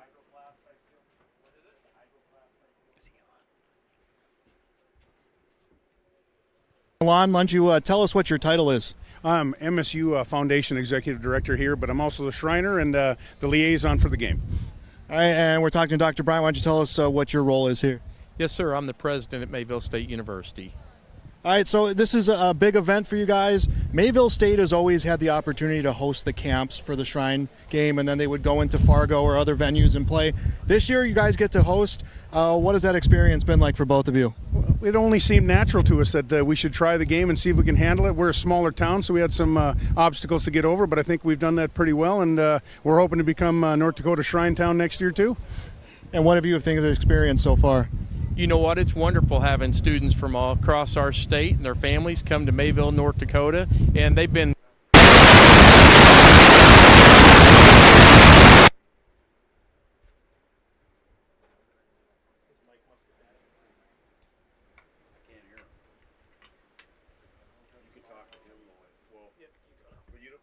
All right, your mic died, I think, Joel? Yep, mic died. All right, so I'm live here. We'll keep it going, and the microphone has died down there on Joel, and we'll see what we can do. But, again, Lon Jorgensen from MSU Foundation and also the Shriners, and then Brian Van Horn on the president's position here at Mayville State University. So we appreciate them for coming on here and being a part of it. So, nope. I think you're live, Brian. No, I was going to check his again, but that's fine. Okay. So, yeah, we're back here. Unfortunately, I think your microphone died, Joel. You want to try it again? We got static. You want to try it again? All right, we'll try it one more time here. All right, can you guys hear me now? Now you're good. Go ahead. Yeah, our battery's running a little bit low here, so we'll make it quick. But what has the Shriner membership been like this year, and what has the reception been to some of the events you've had so far? In comparison to others, Kem and Elzegel are pretty strong. And we lost it again, so we're going to have to go back and get the battery charged here for our next halftime interview. Maybe we can get these guys back here for the nine-man game, and we'll see what we can do. All right, let's should we take a break here, Preston? Let's just take a break here real quick. And on the Thunder Seed scoreboard right now, the East squad leads the West 14-7. We'll be right back. At 104. Hillsboro, North Dakota has everything you need on your next road trip. Food, fuel, fun, and family-friendly activities. Stop by and fill up your tank or grab a bite to eat. Have a blast at Goose River Golf Club, the swimming pool, or one of our beautiful parks. There's even ice skating and cross-country skiing. Take in the sights or stay the night so you don't miss a thing. Experience Hillsboro and see why there's more at 104. Hello, Shane with Irie Insurance. We are proud to announce our Benefits Connect platform. You will have more options with Irie Insurance Benefits Connect. You have choices. Do you know who your group agent is? Do you meet annually to review benefits? Would you like to save money? Would you like more benefits? You have choices. We take a different approach to providing benefits through education, communication, and a personal touch. To find out more about IRE Insurance, go to ireinsurance.com. It's the concert event of the summer in the Brainerd Lakes area. Lakes Jam, June 22nd through June 25th at Brainerd International Raceway. R&J Broadcasting is the presenting sponsor. Experience Lakes Jam. For rock and rollers, the main stage features Tesla, Warrants, and Hairball. For country enthusiasts, John Party, Cole Swindell, Gabby Barrett, and Mark Wills. Experience watercross, drifting, and lawnmower racing. For on-site camping, lodging, and tickets, visit lakesjam.com. Mayville State University is a place where students have the chance to discover their paths to success, whether that's in the classroom, on the field, or on the stage. Small class sizes, hands-on learning experiences, and our unmatched personal service ensure that our students come first. Here, students are more than just a number. They are part of a family. Go to mayvillestate.edu to see what opportunities lie ahead for you. Mayville State University, your success is closer than you think. Olson Accounting offers services for individuals including financial and retirement planning, taxes, estate planning, and elder care. For business, Olson Accounting can help you with a variety of services including payroll, audit, strategic planning, and taxes. Learn more about these services and more to help you and your business or farm operation by visiting colsoncpa.com or call 701-683-2700. Olson Accounting of Lisbon. Forks County. And welcome back to YourLiveEvent.com. We're at the half. East leading 14-7. I'm Joel Morgan. We made our way off the field onto the press box just because of the wind conditions. And we'll continue on our conversation here. This interview brought to you by Hillsboro EDC and Cruisin' Cafe. We're talking with President Dr. Van Horn as well as Lon Jorgensen from the MSUM Foundation. Before we got cut off, we were talking about membership to the Shriners this year and the events that you've done. And you're saying membership this year, events have been pretty good? We're strong. A lot of temples are struggling, just like anything with the COVID run and the things that we're experiencing in the world. But Cam and El Zegel have been good, and it's a big year for the Shrine in general, North American Shrine. It's their 150th anniversary for the Shrine, and our hospitals turn 100 this year. And the bigger number than that is we've served 1 million children now in those children's hospitals, and we're pretty darn proud of that. That's an impressive number of people you've been able to serve in the community. For people wanting to become members and help out your cause, what would be the best way for them to do that? Hit up any Shriner. You see the hat, just go up to them. There's a little bit of paperwork, but we can get you taken care of and get you in. It's a wonderful organization to be a part of. And if they want to drive the cars, is there a special road test that they need to have for that one? It's kind of a crash course, if you know what I mean, and that's about all I can say about that. We're talking with MSU Mayville State President Dr. Van Horn. I've been coming to this field for a long time. I told you this on our way up. I've covered various teams that have played here, been here for playoffs. New turf, the padding, the turf's a couple years old. You guys have done so much work. What have you done to this field? You know, Joel, our Alumni Association, our foundation, and many other kind community members have helped put turf on this field, as well as several other small changes that we've done. Our viewership and our following has grown. There's a lot of excitement at Mayville State University about football and many other things, and we're really excited about this. But the turf and the padding and some of the other things that you can see, we're really proud of. Those were gifts from individuals in this area. And a new athletic director, Mayville State alumni, Jay DeCan's going to be joining you. What is he going to do for your athletic department? You know what? Our new AD is a breath of fresh air, if you will, for us. He's a Mayville State alum. We've got a young coaching staff that's absolutely doing an outstanding job, Rocky Larson and his coaching staff, that have really helped make this week possible, along with Lon Jorgensen. And this day wouldn't be possible without an awful lot of volunteers, and those student athletes that we have playing here have been those student volunteers. How important is it to have these opportunities to showcase the Mayville State campus, to showcase athletics? Obviously, you want your student athletes to be students first, so you have that side of it, but just the chance to be here, how big is that? You know what? It's outstanding for a community of Mayville size in Portland. It's a great opportunity to bring people to our region to see the special place that we call home. And it's also a great opportunity for these young Shrine Bowl players that are here. This bowl makes a wonderful atmosphere for a Shrine Bowl. And before I wrap up with both of you guys, we've had our first half. We have the East leading 14-7. You guys have your pick already, who you think's going to walk away in this first game? I've been watching the teams go at it all week here in camp, and the East looked pretty darn solid, and they're playing to that level. But the West, which was kind of down on themselves, they're sticking around, which that could be problems later. So, but I'd have to stay with the East on this one. In the 9-man game, we'd go with the East again. You know, Joe, I don't know as much about football. I come from a basketball background. I'm going to say I hope the best team wins. How about that for a presidential statement? That's a cop-out. That's a cop-out. All right. Well, thanks for joining us here at the half. This is our halftime interview brought to you by Hillsboro EDC and Cruisin' Cafe. Back with more on Three Borders in your live event. There you go. RDK Enterprises, your local precision planting dealer. Spring planting has been a trying time for everyone. Now is the time to take note of any issues you may have experienced with your planter while it's fresh in your mind. We can come out to your farm, walk the fields with you, and talk over these concerns and put a plan together. Programs are available to help you address any issues you might find in the performance of your planter. Before you put your planter away, call RDK. RDK Enterprises in Hillsboro, 636-19.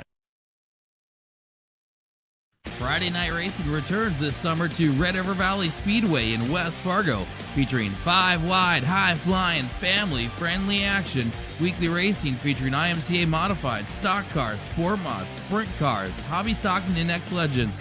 Racing begins at 7 o'clock. Adult tickets are $13, kids tickets just $5.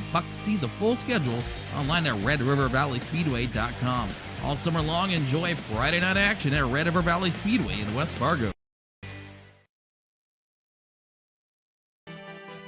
Powerful and playful, delicate and precise, bold and carefree. It's the way you move, and it moves us. To deliver care for your whole family, to provide options beyond the expected, to help you leave pain in the past and find your way forward. Orthopedics and sports medicine at Sanford Health.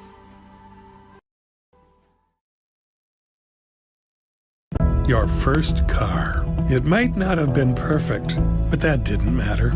You loved it because you worked hard for it. You took care of it, and it took care of you, your friends, and maybe that someone special. And through it all, we were there working with you, for you, to make sure it was a smooth ride. Then and down the road. Farmers Union Insurance. More choices, great rates, agents. It's the concert event of the summer in the Brainerd Lakes area. Lakes Jam, June 22nd through June 25th at Brainerd International Raceway. R&J Broadcasting is the presenting sponsor. Experience Lakes Jam. For rock and rollers, the main stage features Tesla, Warrants, and Hairball. For country enthusiasts, John Party, Cole Swindell, Gabby Barrett, and Mark Wills. Experience watercross, drifting, and lawnmower racing. For on-site camping, lodging, and tickets, visit Lakes Jam. We'll just give an update, and then we'll come back. So we're back here at Mayville State University. I'm Joe Schreiner, Brian Watson, and Wade Gilbertson taking a little water break here outside. And had a nice interview there with President of Mayville State University, Brian Van Horn, and Lon Jorgensen. They're also from Mayville State, but he also represented the Shriners. And they're happy to host here, Brian, and a nice facility here. And they're happy to have the Shriners here in the Shrine All-Star Game. Yeah, first time here in Mayville, and a nice facility. Get to play on the turf, and good for the community of Mayville as well, for all the fans to come in here, see the campus, and enjoy a good football game. Yeah, and right now at halftime here on the Thunder Seed scoreboard, it's 14-7. The East leads the West, and also here the Farmers Union Insurance halftime show is brought to you by Farmers Union Insurance, and I see the players are starting to make their way back now on the walk over from the campus here at Mayville State University. They went back to the air-conditioned locker rooms to get a little bit of a break. Yeah, you had to make some accommodations here because of the heat. We thought it was going to be over 100 degrees today, and fortunately not as warm as expected, but still the temperature is up there. The wind helps out a little bit. But a little different here. Give a little extra time during halftime. Let them go back in the air conditioning, cool off a little bit. Want to make sure everybody stays healthy and then get back out here for the second half. You want me to give the weather report again here off my phone again, or don't you trust it? Well, I mean, you're going to be wrong just like every other weatherman, so I guess it's okay. 85 degrees. The wind is out of the south-southeast at 33 miles an hour. That's got to be an error. That can't that's be what it correct. says. I'm just telling you what it says. Come on. It's like more like 60. All right, I'm going to recap the first half here. 27 seconds remaining here of the first quarter. Workentine passed it to Nelson here on the near side for a 38-yard touchdown pass. Gallagher with the kick, making the score 7-0 in favor of the East. Yeah, they put it in the air there. We didn't think they would throw it that much, but to be able to score through the air, be able to use that attack. I know the East practiced a lot of throwing the ball. Those quarterbacks really slinging around with Schaefer and Workentine. But to get on the board first, that's big for the East. And then Berg took a 5-yard touchdown run, a direct snap that he went around the far end over there, and they went in, and then Hillstrom had the kick and made the score 7-7 with 3:54 remaining. Yeah, they were down there in goal line territory, and Berg just took that thing, and nobody on the outside, kind of a foot race, and he wins that every day. And then with 40 seconds remaining here, we were thinking that they weren't moving fast enough, and I was nervous. Coach Gilbertson said, yeah, they got time, and sure enough, the East made another score here. Again, Workentine, a 4-yard touchdown run himself there. He started running the ball a lot in that late drive. Gallagher with the kick. Brian, go ahead. Yeah, they got some positive yards there with Workentine just taking the ball on a quarterback draw. I think they ran that play like 3 times in a row there to get down there, and then he takes it in the end zone himself. So Workentine scoring through the air early and then using his legs here just before halftime. All right, players just making their way back on the field here. Again, our halftime show brought to you by Farmers Union Insurance. And on the Thunder Seeds scoreboard, it's 14-7 in favor of the East. Brian Watson, Joe Schreiner, Wade Gilbertson is going to join us here again in the second half. We'll be right back with the second half right after these messages. Auto, not just your auto parts service and repair shop, but your locally owned hardware store with a variety of seasonal items, garden items, pellet grills, a full line of sprayer parts, and so much more. Wymer Auto is also your Alto's mower parts and accessories dealer. New items are added daily. Check them out online at wymerauto.com. This is Chris from RDK Enterprises, your local precision planting dealer. Spring planting has been a trying time for everyone. Now is the time to take note of any issues you may have experienced with your planter while it's fresh in your mind. We can come out to your farm, walk the fields with you, and talk over these concerns and put a plan together. Programs are available to help you address any issues you might find in the performance of your planter. Before you put your planter away, call RDK. RDK Enterprises in Hillsboro, 636-119.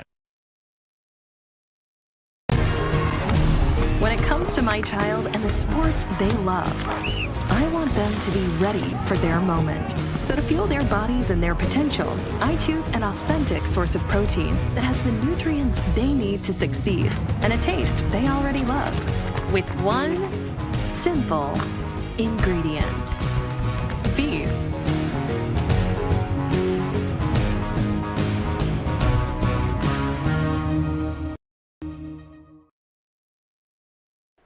All right, welcome back to Mayville State University, the campus of the Comets here, and we are on Three Borders Sports Network. We're also on your live event here, bringing you the broadcast. Brian Watson on color, and also head coach of the Wahpeton Huskies, Wade Gilbertson, joining us. They just put 2.5 minutes back up on the board, guys, so we're going to have a few more minutes here while the guys warm up. But Coach Wade, you've seen some action here by the two teams. You saw a lot of quarterback option kind of things, too, as well as Workentine in those last 3 plays of the first half there went in for a score on his own. Yeah, a little bit of a draw play, 2 draw plays in a row, and getting the quarterback run game going. Because the rest of the run game really hasn't got going, I don't think, like the coaches would like to have. And they're not really reading anybody. The West team has had a couple of RPOs thrown in there, and they're reading. It looks like a second-level defender. But and it's hard. It's hard to do that with kids who maybe haven't done it before. And it's difficult to do that in a pretty short amount of time. So, but we'll see what kind of adjustments they make. We'll see what team gets the run game going here in the second half, and if they can put anything together. It's It's always exciting to see what these teams and what these coaches can come up with at halftime for an adjustment. One of the things that I thought was interesting, Coach, was you made mention of it when you saw it. You were very interested in what you saw there when they brought in the full house backfield, if you will, in a direct snap. They used it for a few plays, and they ended up scoring on a touchdown with it with Berg on a 5-yard touchdown run. Is that something that you think that the West will take a look at here in the second half as well? Yes, I'd be surprised if they go away from it if we don't see it at all. I'm guessing that we'll see it a couple of different times here in the second half. So the teams are getting out there ready to go. Brian, your observations for the second half? Well, I think more of the same. I mean, you can't go away from what works. I think you're going to see the East maybe put Workington to use with his legs. I think when they're going into the win, there aren't going to be very many attempts to throw until you really need to, and if you do, it's going to be something short, something underneath, something like that. And then once you get the win with you, you might want to take some shots deep, and that's kind of what we saw in the first half. The 11-man referees, Ron Nord, Jim Stallard, Red Nordic, Craig Hahn, and Brett Burkholter for the 11-man game. We'll see what happens with the turn. I'm sorry to cut you off. No, that's right. I was done there, buddy. I was just going to ask you a question. The turnover game here in the second half. I mean, the East was able to survive even though they lost the turnover matchup in the first half. And that's true. So sometimes it comes down to one big play here in the second half.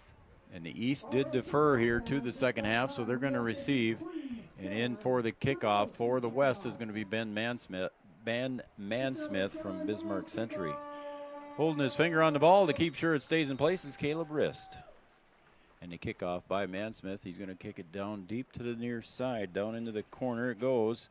And I believe that's Nelson from about the 8-yard line. He's going to go way to the other side. He's going to try and extend the field going over to the left side. He crosses the 20 and tackled out of bounds there on that return. Parker Nelson with a long return there. Ran about 50 yards to make 15.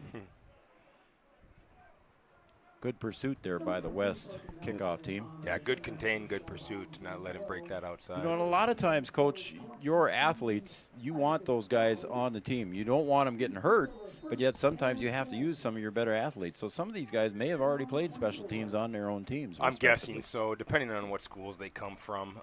We definitely like to use our athletes on special teams. We give a guy a break here and there on specials, but we definitely want our dudes out there. Workington back in here to start the second half. Leshek behind him. Take the snap, and he's going to roll to the right. Leshek running guard for him. Now he's going to go back to the left. And he's going to spin a couple times, but I don't think he's going to get away from anybody, and he's probably a loss of about 2 or 3 on the play. Yeah, you had good pursuit there by Sam Bird, number 44 from the West. Came over there and made him change his direction and go back the other way. Yeah, he did. He definitely did. I thought for a second he was going to have a crack of daylight there when he I did too. Sprinted out to the right and then broke back to his left side. Some Western Minnesota players, as you can see, big number 79, Justin Littlewolf from Monoman Waban down there. And he's standing right next to Lucas Schweigert, number 77 from Bismarck Century. A couple of big boys down there. Workington in the gun. Leshek again off to the left side. He's going to get some positive yardage. Crosses the 30, and he was one tackle away from breaking that one. And he's tackled just short of the first down on the far side there at about the 33-yard line. Yeah, Zane Phelps over there to make that tackle. That yellow helmet's been in a lot of the action, so he's doing a good job back there. That's a young man from Beulah? Yes. Yeah, a secondary player from Beulah is going to be in on the action. I can almost he's guarantee all you that. over the place. Yeah, absolutely. Nice run to make it 3rd and short here. 3rd and short is right. Oh, and my goodness, getting into the backfield in a hurry was Lucas Schweigert. Bismarck Century, 6 foot, 270, crashed through the line, made the tackle, and it's 4th down. Yeah, good leverage by the young man to get through that block. Tough to block that guy. My goodness. Moves well, and it's good size. Let's just put it that way. Yeah, very good size. Yeah, quick feet there. 6 foot, 270. He looks bigger than 270, but and now again the West to receive a punt from the East, and back to kick is Workington. And he'll kick it with his right foot, and he'll get it downfield, and it's going to blow out of bounds somewhere around the 40. Oh, and it's going to go backwards, close to midfield, and it'll be a change of possession there at midfield. So the West will take over on the 50-yard line. Kind of interesting. All the big guys came out on the punt rush there because you can't rush. So it was a bunch of little guys out there. Yeah, Is that what you're trying to say? A bunch of little skinny guys out there, like Coach Wade, you know. Yeah. All right, so coming back in now on offense, Jungers will lead the way here. Aiden Jungers from Hazen, North Dakota. Again, we've got some Minnesota guys out here. Some western Minnesota. That's kind of the cool thing about this game, Joe. Yep. You get some of those Minnesota kids involved. Pitch goes off to Heimer, and he's going to try to get up the middle, and he's still fighting for yards, and he's going to get tackled after about a 3 or 4 yard gain. We'll see where they mark it. But just hard nose running there, Coach. And good push by the O-line there, too, even after he got wrapped up. Coming up off the bottom of that pile there is a name we all recognize from Wahpeton is Payne Parks from Grand Forks Red River on the tackle. We're familiar with him on the basketball floor and the football field. So Jungers in the backfield again, backs on each side of him, 3 to the left. And it's a handoff going up the middle and breaking some more tackles. Getting ahead on the carry was Caleb Rist. And Rist gets ahead, and it's a Farmers Union Insurance first down. Good carry by Rist. Yes, sir, moving the chains. Parker Gallagher and Caleb Schneider there on the tackle. Got him wrapped up there. Again, another Farmers Union Insurance first down. Jungers brings him up to the line with Hoos to his right. Isaiah Hoos. Fake handoff to him, and coming down the left side, breaking toward the middle on the post route, if you will. And there is a catch down in the corner there by Clay Heimer. We're going to go fast here. Coach Walker wants him to get to the line of scrimmage, going to get a play in so we can get this thing snapped, to get those chains set. You got to wait for the chains. Very nice. There you go, and we're good to go. And the East rushes a guy off the field. And there they go off to Hoos, but he's not going to get much there, so maybe a yard on the carry for Hoos.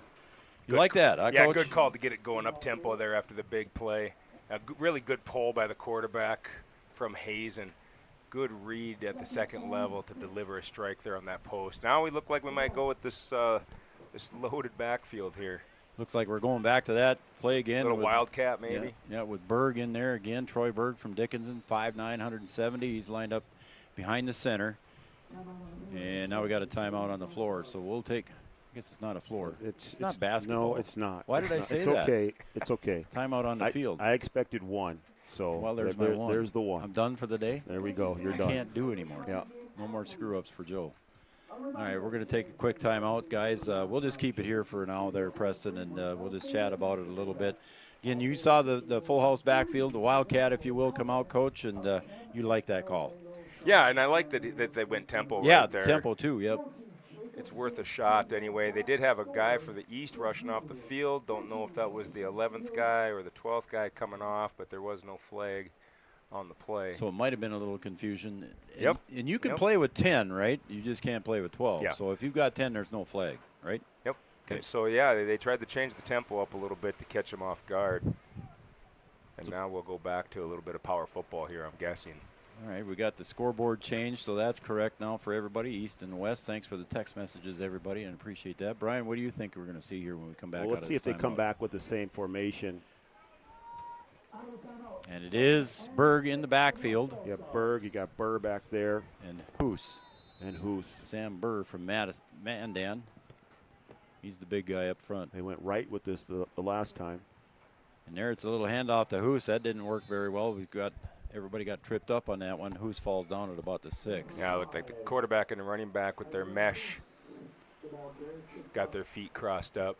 So it's going to be 3rd and goal from about the 6, maybe just outside the 6, close to the 7-yard line here for the West. Looking to tie this thing up. Now Jungers steps back in, and he's got Hoos off to his left. Junger's going to roll. Now he goes back up the middle on a cutback, and a nice saving tackle there. Touchdown saving tackle by Esker Rios. Nifty move. Yeah, nifty move by the quarterback, but a heck of a tackle. And you're right, Joe. He may have saved the touchdown right there. There's a lot of daylight on that right side. Rios doing a good job of wrapping him up and bringing him down. So are we going to kick here? Is that what we're going to do? It looks like we are. Yep. So we're going to try and kick this one for the extra point. Brody Hillstrom in from Jamestown again to kick the extra point. Field goal. Or field goal, excuse me. We'll get him Preston on track. Kraber. We'll Yeah. get him on track. I'm trying to keep everything going, man. Preston Kraber is going to be the holder. And the snap, placement, and the kick goes up, and I think it was just wide. No, it's it's good. It's good. He got it just inside the north upright as the wind pushes that one to the north, but he got it in for the kick. So at the 7:18 mark here in this third quarter, the West scores on a field goal, and the score now is down to 1. That's not right. It's 14-10, right? It says scoreboard on the 14-13. They're correct it there. Yep. So our scoreboard is now correct. All right, we're going to take a break, and when we come back here on the Thunder Seed scoreboard, 7:18 to go in the third. East leads the West at 14-10. Hillsborough, North Dakota has everything you want in a hometown. Business opportunities, great jobs, and a top-notch school. Shovel-ready lots for your next idea. Great jobs in manufacturing, healthcare, and agriculture. An excellent education for your kids with small class sizes and lots of school spirit. Plus easy access to I-29 and the conveniences of North Dakota's largest cities. Build your future in Hillsborough and see why there's more than 104. All right, we're back here at Mayville State University for the Shrine Bowl game. This is the 11-man version here, 2022. Thanks, everybody, for joining us here on Three Borders Sports Network and also on your live event. And Red River Communications Channel 125. Hillstrom just kicked the field goal, and now he's going to have the kickoff, and he'll kick it deep. Coming up to get it is Nelson, and it's going to bounce over his head and go out of bounds. So good call there by Mr. Nelson, Parker Nelson. So the ball will be placed at about the 35-yard line. Coaches for the East, again, are Tyler Kozel of South, Brent Doctor of Harvey Wells County, Matt Crane of Kindred, and Jeremy Newton of Cheyenne. And the West coaches are Nick Walker, he's the head coach from Bismarck Century, John Tucksher from Dickinson, Mark Gibson from Bismarck, and Tommy Weidler from Nedrose. These are your coaches. 1st and 10 for the East now. Blake Schaefer back in at quarterback. He gets his man in motion. That's Mr. Gores, and he's coming to the near side. Schaefer goes across with the screen to Nelson. Across the 40, gets up across the 45, near the 50, and it's going to be pushed out of bounds at the 49-yard line there. So a nice, let's see, what is that, Coach? About 14-yard gain there for same little screen that they scored on. That's the same one, same play they scored on in the first half. So Blake Schaefer coming through with that one to Nelson. So there's a Farmers Union Insurance first down with just about 7 minutes remaining here in quarter number 3. So Blake Schaefer brings the crew to the line here, and with him in the backfield is Jace Leshik. He's off to his right. It's the man in motion. There's a little double reverse there. Gore's going to try and get around the left side, and he's good pursuit over on the left side. Maybe loses 2 yards on the carry by Gore's on the double reverse. Yeah, just missed a block on the outside to seal the edge. Just missed it. Would have had room to roam.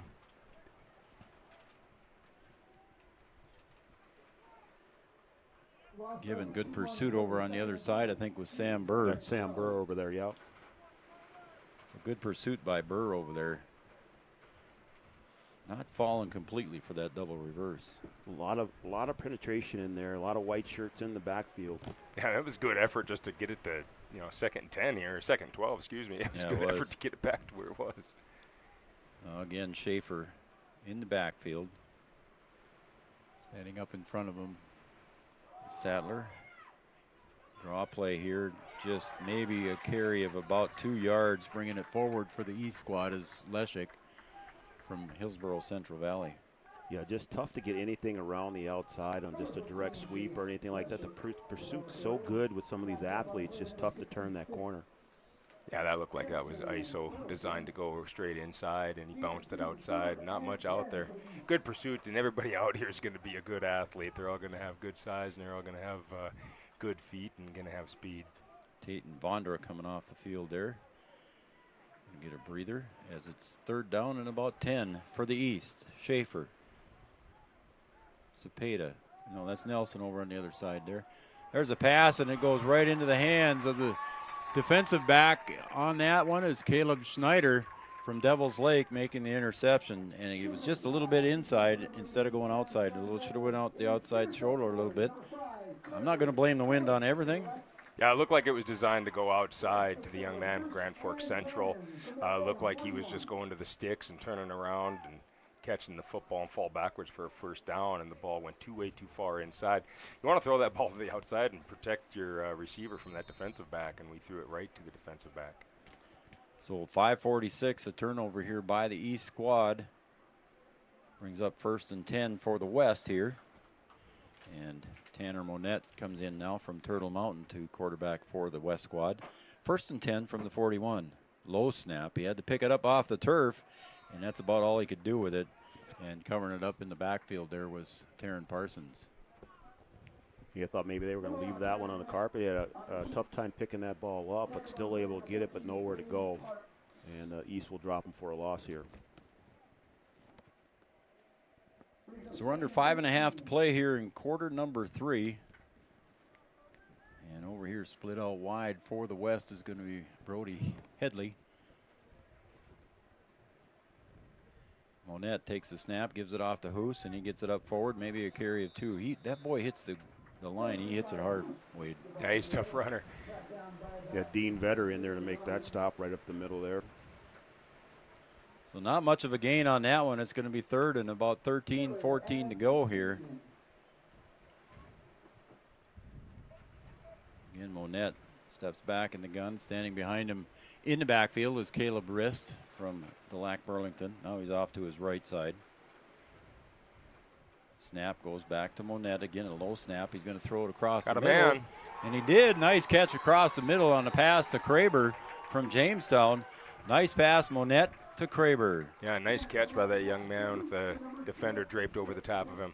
Had a lot of time back there to throw that ball too. Yeah, stepped up in the pocket pretty nicely there and delivered a strike. Yeah, Caden Zapata there on the tackle. Preston Kraber. Oh, and we got a quick snap here, Monette. Here I'm going to give a little fun fact. And I'm busy talking, and that carry forward there by Rist for a gain of about 4 or 5. Preston Kraber from Jamestown Blue Jays. He's going to UND to take physical therapy. Going to Harvard or the North? I was waiting for you to say that. Well, it didn't take long. The first time I mentioned UND. He just tried to cue me up. Here we go. He's looking forward to playing with some players from Dickinson and other players as well, but he knew some of the other West players, and he appreciated playing with the guys from the West. As Monette takes 2nd and 5 now, and he'll take it, and he'll fake the handoff. Now he's going to try and go up on a quarterback draw, and a nice arm tackle there underneath there by Caleb Spitzer, I believe. Looked like that was number 55, Theron Parsons. Oh, I looked at the wrong program. Yep, Theron Parsons. That quarterback looked like he was trying to make a read downfield and pulled it out of the gut of the running back to make a throw and then didn't like it. Good thing he didn't throw it. Might have been a legal man downfield possibly. Oh, see, now I didn't see that. Good for you. That's why we got him up here. That's why he's here. Well, you got to throw it quick before they get about 3 yards downfield. So if you have to pull it down, you better run the quarterback ISO at that point. 3rd and 9, Rist off to his left.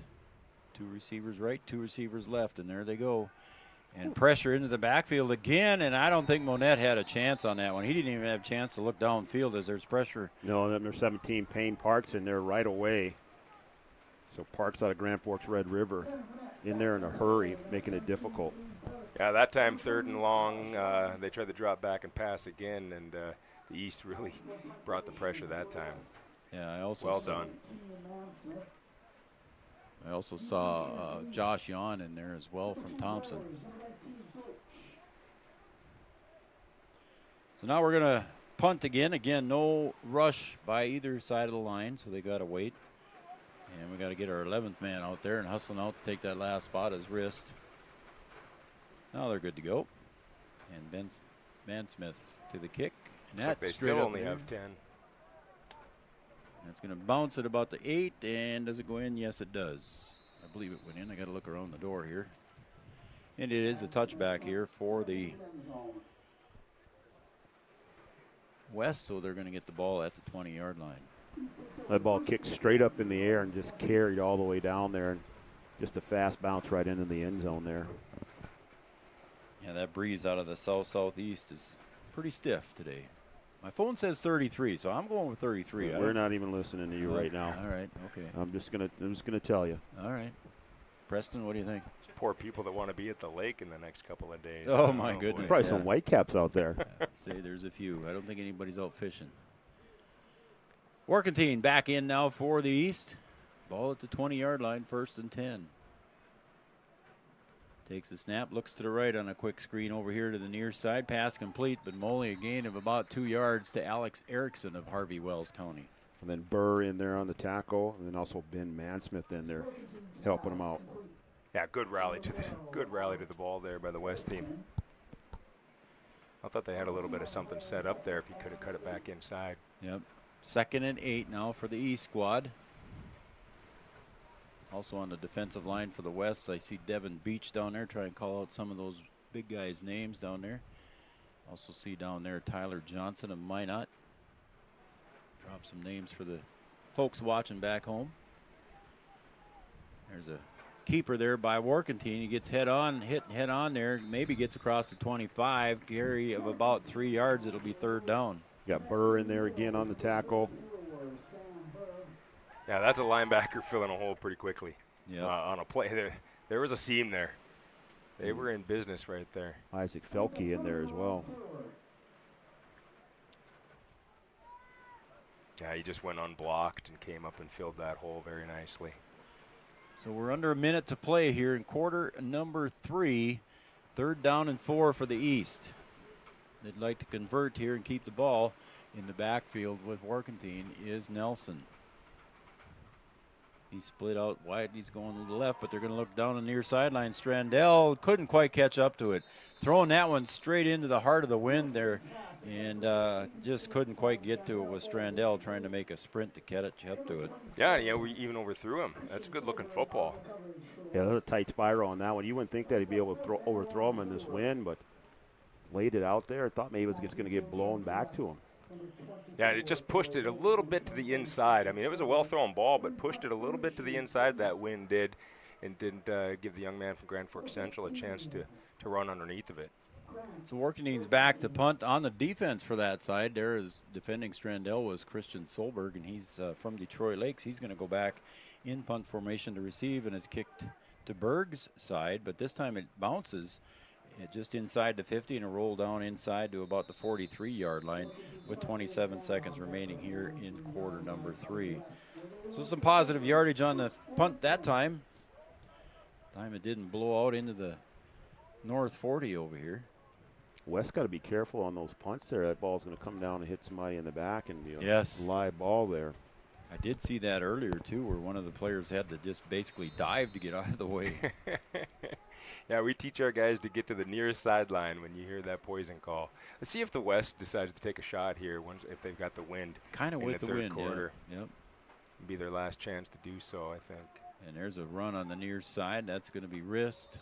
And he's tackled at about the 48-yard line, and that might be the last play. Now they're going to mark it at the 47-yard line, so a gain of about 5, so we're going to say it's 2nd and 5. Yeah, Parker Gallagher in there on that tackle. Not a ton of urgency here. Looks like we're taking it to the 4th quarter. It looks like we are taking it to the 4th quarter. So on the Thunder Seed scoreboard, we're going to move to the 4th quarter.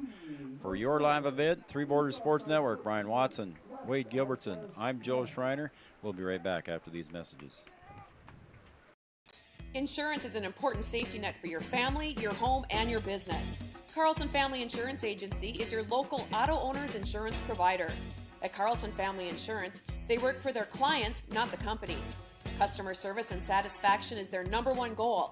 Give Carlson Family Insurance a call for all of your personal, farm, business, and crop insurance needs. 701-672-6002 or at cfiagency.com. Carlson Family Insurance, your auto owner's insurance agent.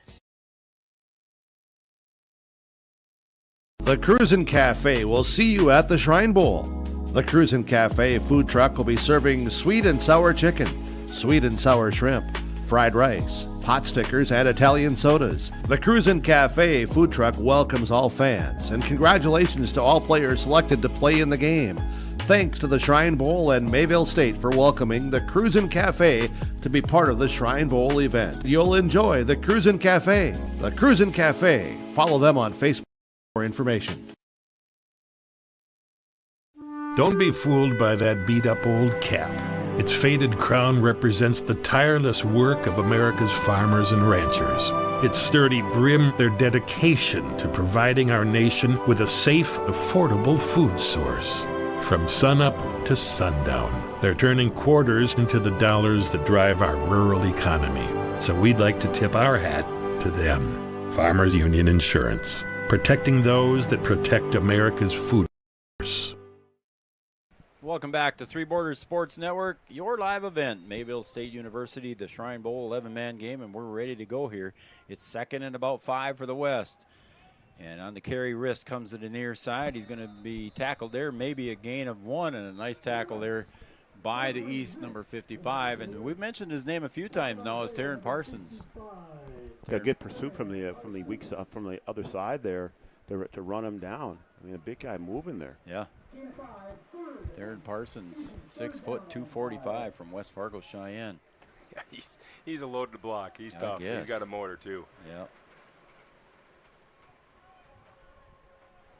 So again, Junger's in the backfield. Going to roll to the right to the near side. Looking downfield, good pressure from behind. And the pass intended down low, and almost a nice catch down there by Landon Gerving of St. Mary's. Almost made it off the shoestrings, Coach. Yeah, good effort by the young man out there, and the quarterback just got rid of it under immense pressure from the backside. What an effort. It's another good throw into that wind. I mean, another one that was laid out there, not wobbly at all, tight spiral. Yeah, that was the kind of shot I expected here right at the end of the third quarter. It's going to be just as hard to throw with the wind. You step outside here and you're almost blowing over. Yep. So it's hard both ways. Man Smith to punt again. Deep for the East squad is Deutsch.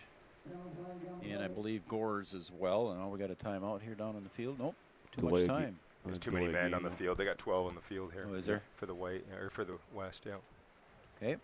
So a little 5-yard penalty. Again, assignments that are made during the week, and you don't practice probably that much on special teams because there is no rush. Somebody gets dinged up and has to be out on a special, and then the kid's okay, and then they go back out on the special and got a replacement. Sometimes that's tough to work out in an all-star game. Deutsch on the far side. It's kicked toward him, but that thing's going to be blown out of bounds at about the 30-yard line. So they'll East will take over around the 30-yard line, maybe the 31. We'll see where they do it. Yeah, I got to mention the ball boys out there running around. I got their names too, Brogan Erickson and Cole Hutter. So those two young men chasing the footballs all over the field and bringing them over to the referees. And again, the referees, they're out there. They got a little water break in between the quarters here, and they're aren't getting any breaks there. They didn't get to go over and stand by the misters. So the East takes over here, and Workentine comes back out for the East, and behind him is going to be Jace Leshik, excuse me. He'll take the snap, and he'll give it off to Leshik. He'll carry it forward off the right side, behind the right guard, right tackle area. Carries it forward for about 3 or 4, Wade. Good run on first down. Little smash mouth football there. Just line them up and off tackle. Let's do it. Yeah, straight ISO. Let's go. Power football. Let's do it. So we're in the fourth quarter. We were talking during the break there, Wade. It's a close game here. It's an all-star game, but a close game even with this high wind, 14-10.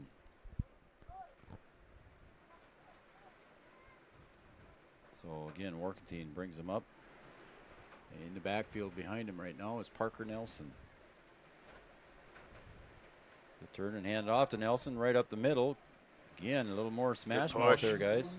Very good push. Close to a first down on the carry of 5 or 6. We'll see where they mark it. Yeah, we might be giving it to him. That's a right foot spot. That might be. It's right on the line. Boy. Just a little. There we go. They gave it to him. There we go. Right It's foot an spot all-star for the man game. on top. Keep the game moving. We don't need the boys out here any longer than we do. Oh, look at here. We're looking. Why aren't we measuring? It's unless you're on the West team, of course. Right. And now they're getting the question, why didn't we measure? Yeah. A little too late now. Yeah. So it's 1st and 10 at Farmers Union Insurance first down with 10:10 to go here. Workentine again in the backfield. One receiver on each side. And Workentine this time is going to take it himself, spins, but he's going to not make it back to the line of scrimmage on a couple of penetrating tackles.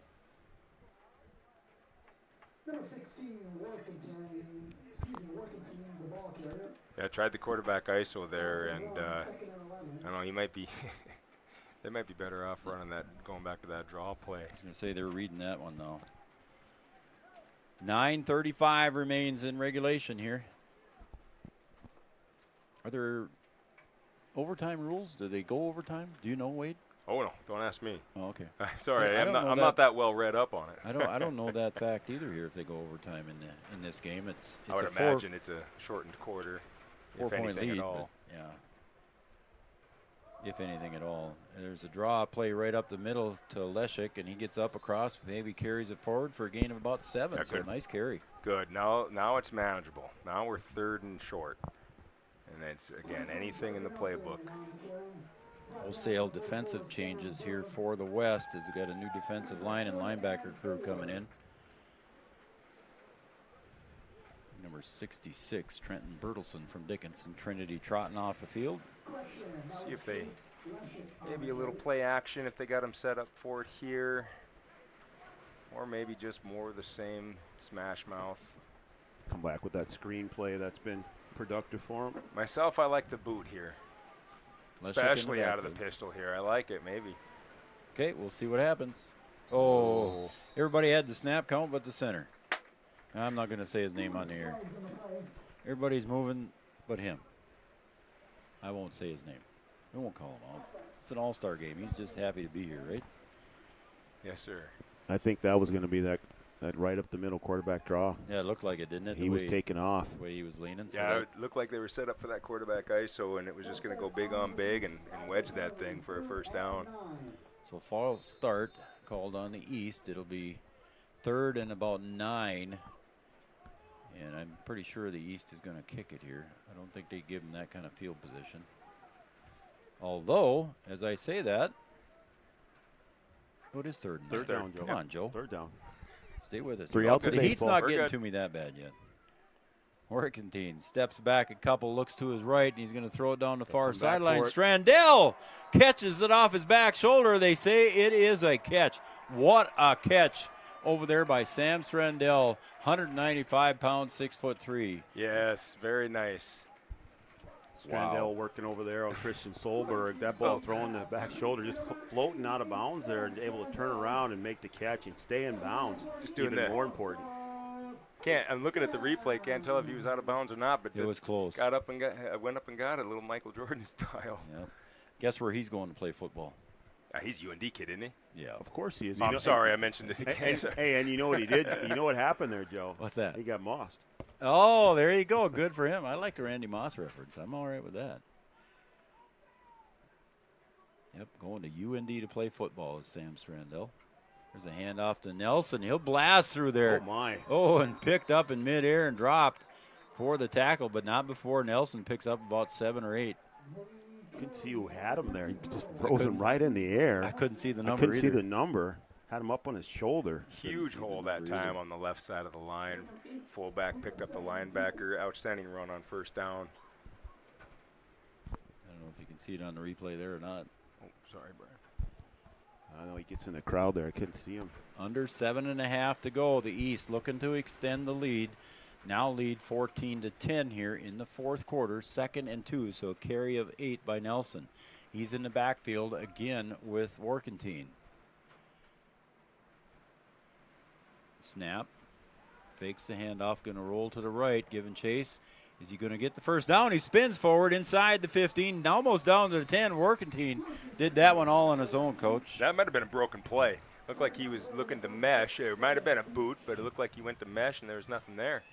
Kid can certainly use his legs there. Nice little spin move on the end of that to pick up the first down. Not quite enough to be 1st and goal to go there. It's 1st and 10 at about the 11-yard line. I like that play when he reverses out like that. Give him an option to throw it. Give him an option to run. You see that in the pros too, coaches. If you go against the grain, sometimes you can break it big. Oh, yeah. You got to have some misdirection. You got to have some eye candy for the defense. Workentine now, 1st and 10 from the 11. He looks to the left. Pass to Gores on the left to get the 10. The 5.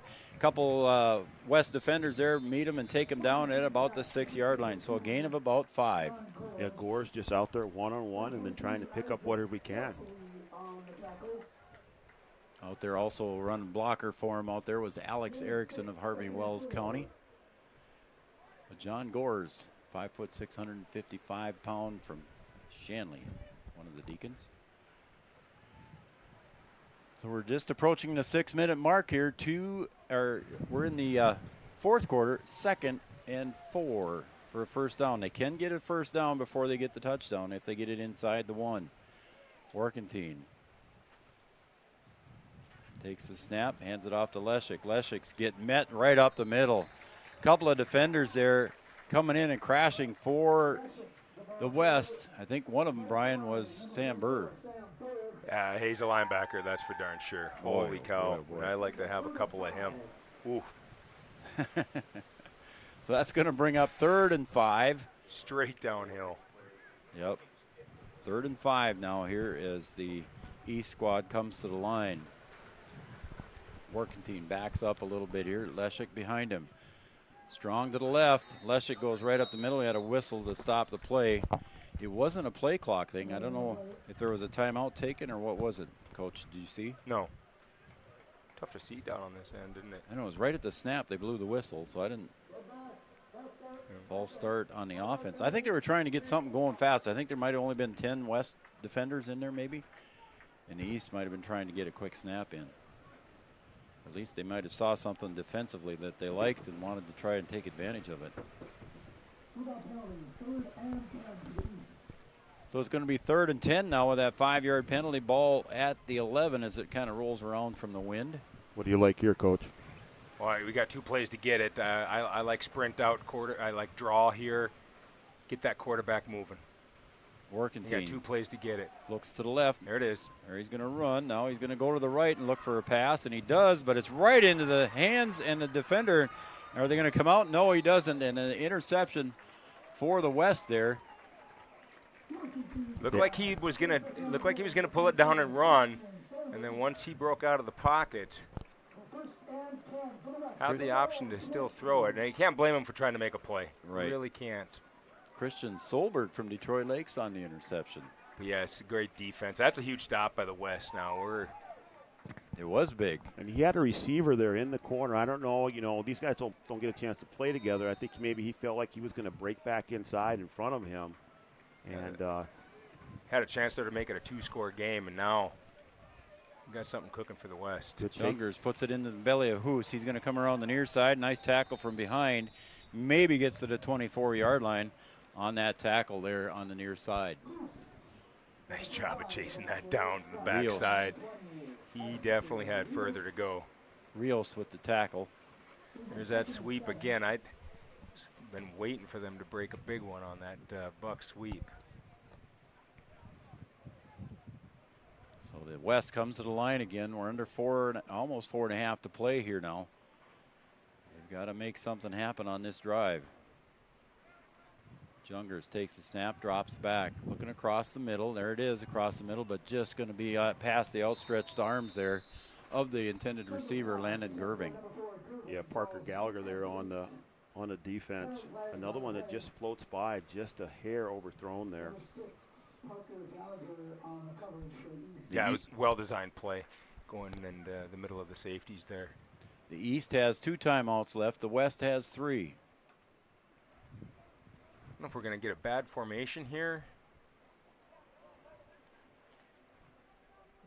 It looks like the East is going to set them back. Did they throw a flag? I didn't see the flag. Okay. I think we got a bad formation there, guys. I didn't see the replay. Don't forget there, folks, we've got the RDK Enterprise Player of the Game coming up. We'll have that following the game here, so stick with us. Going to see if Joel can get an interview with that player. Yep. And there's a little screen pass there completed to the near side to Gerving. Gets it forward, maybe a little bit of a gain there, but not much. Got a pretty good chunk back for third and manageable again. So it's a third and about 4. Again, we're under 4 minutes to play now. We're at the 3:53 mark. In the West, I'm pretty sure we'll go for it here on 4th down if they don't make it. Jungers takes the snap, gives it off the wrist, and a nice tackle in the backfield by Payne Parks. Grand Forks Central Knight comes forward to make that good tackle in the backfield. Just an athlete, Joe. I mean, just all over the place. Yeah, got a nose for the ball, doesn't he? So now it's going to bring up 4th down and about 7 to go, and it looks like the West might bring in the punt team here as Mansmith comes in. Yeah, wholesale changes from both teams here. Yep. They got both punt return and punt team. Punt, and then you got to try and get a 3 and out here. So back deep here for the East is Deutsch and Gores. We're still okay. He's got all 3 timeouts left. The kick was off the end of his foot and bounces out of bounds at about the 49-yard line. Now a chance for the East to put it away here. All 3 timeouts from the West could make it interesting. So it's 14-10 here with 3:01 to go, with 3 timeouts to go. So you know the West wants to go and just keep it on the ground, Coach, and gets a positive yardage all 3 downs, right? Yes, but don't be afraid to go get the win, though, either. At least that's where I would be right now. Okay. Yes, we want to chew clock and we want to win this football game, but if you get into a situation to win the football game, don't be afraid to pull anything off of the play sheet. So splitting out wide to the left here is Jack Corbell of Fargo South.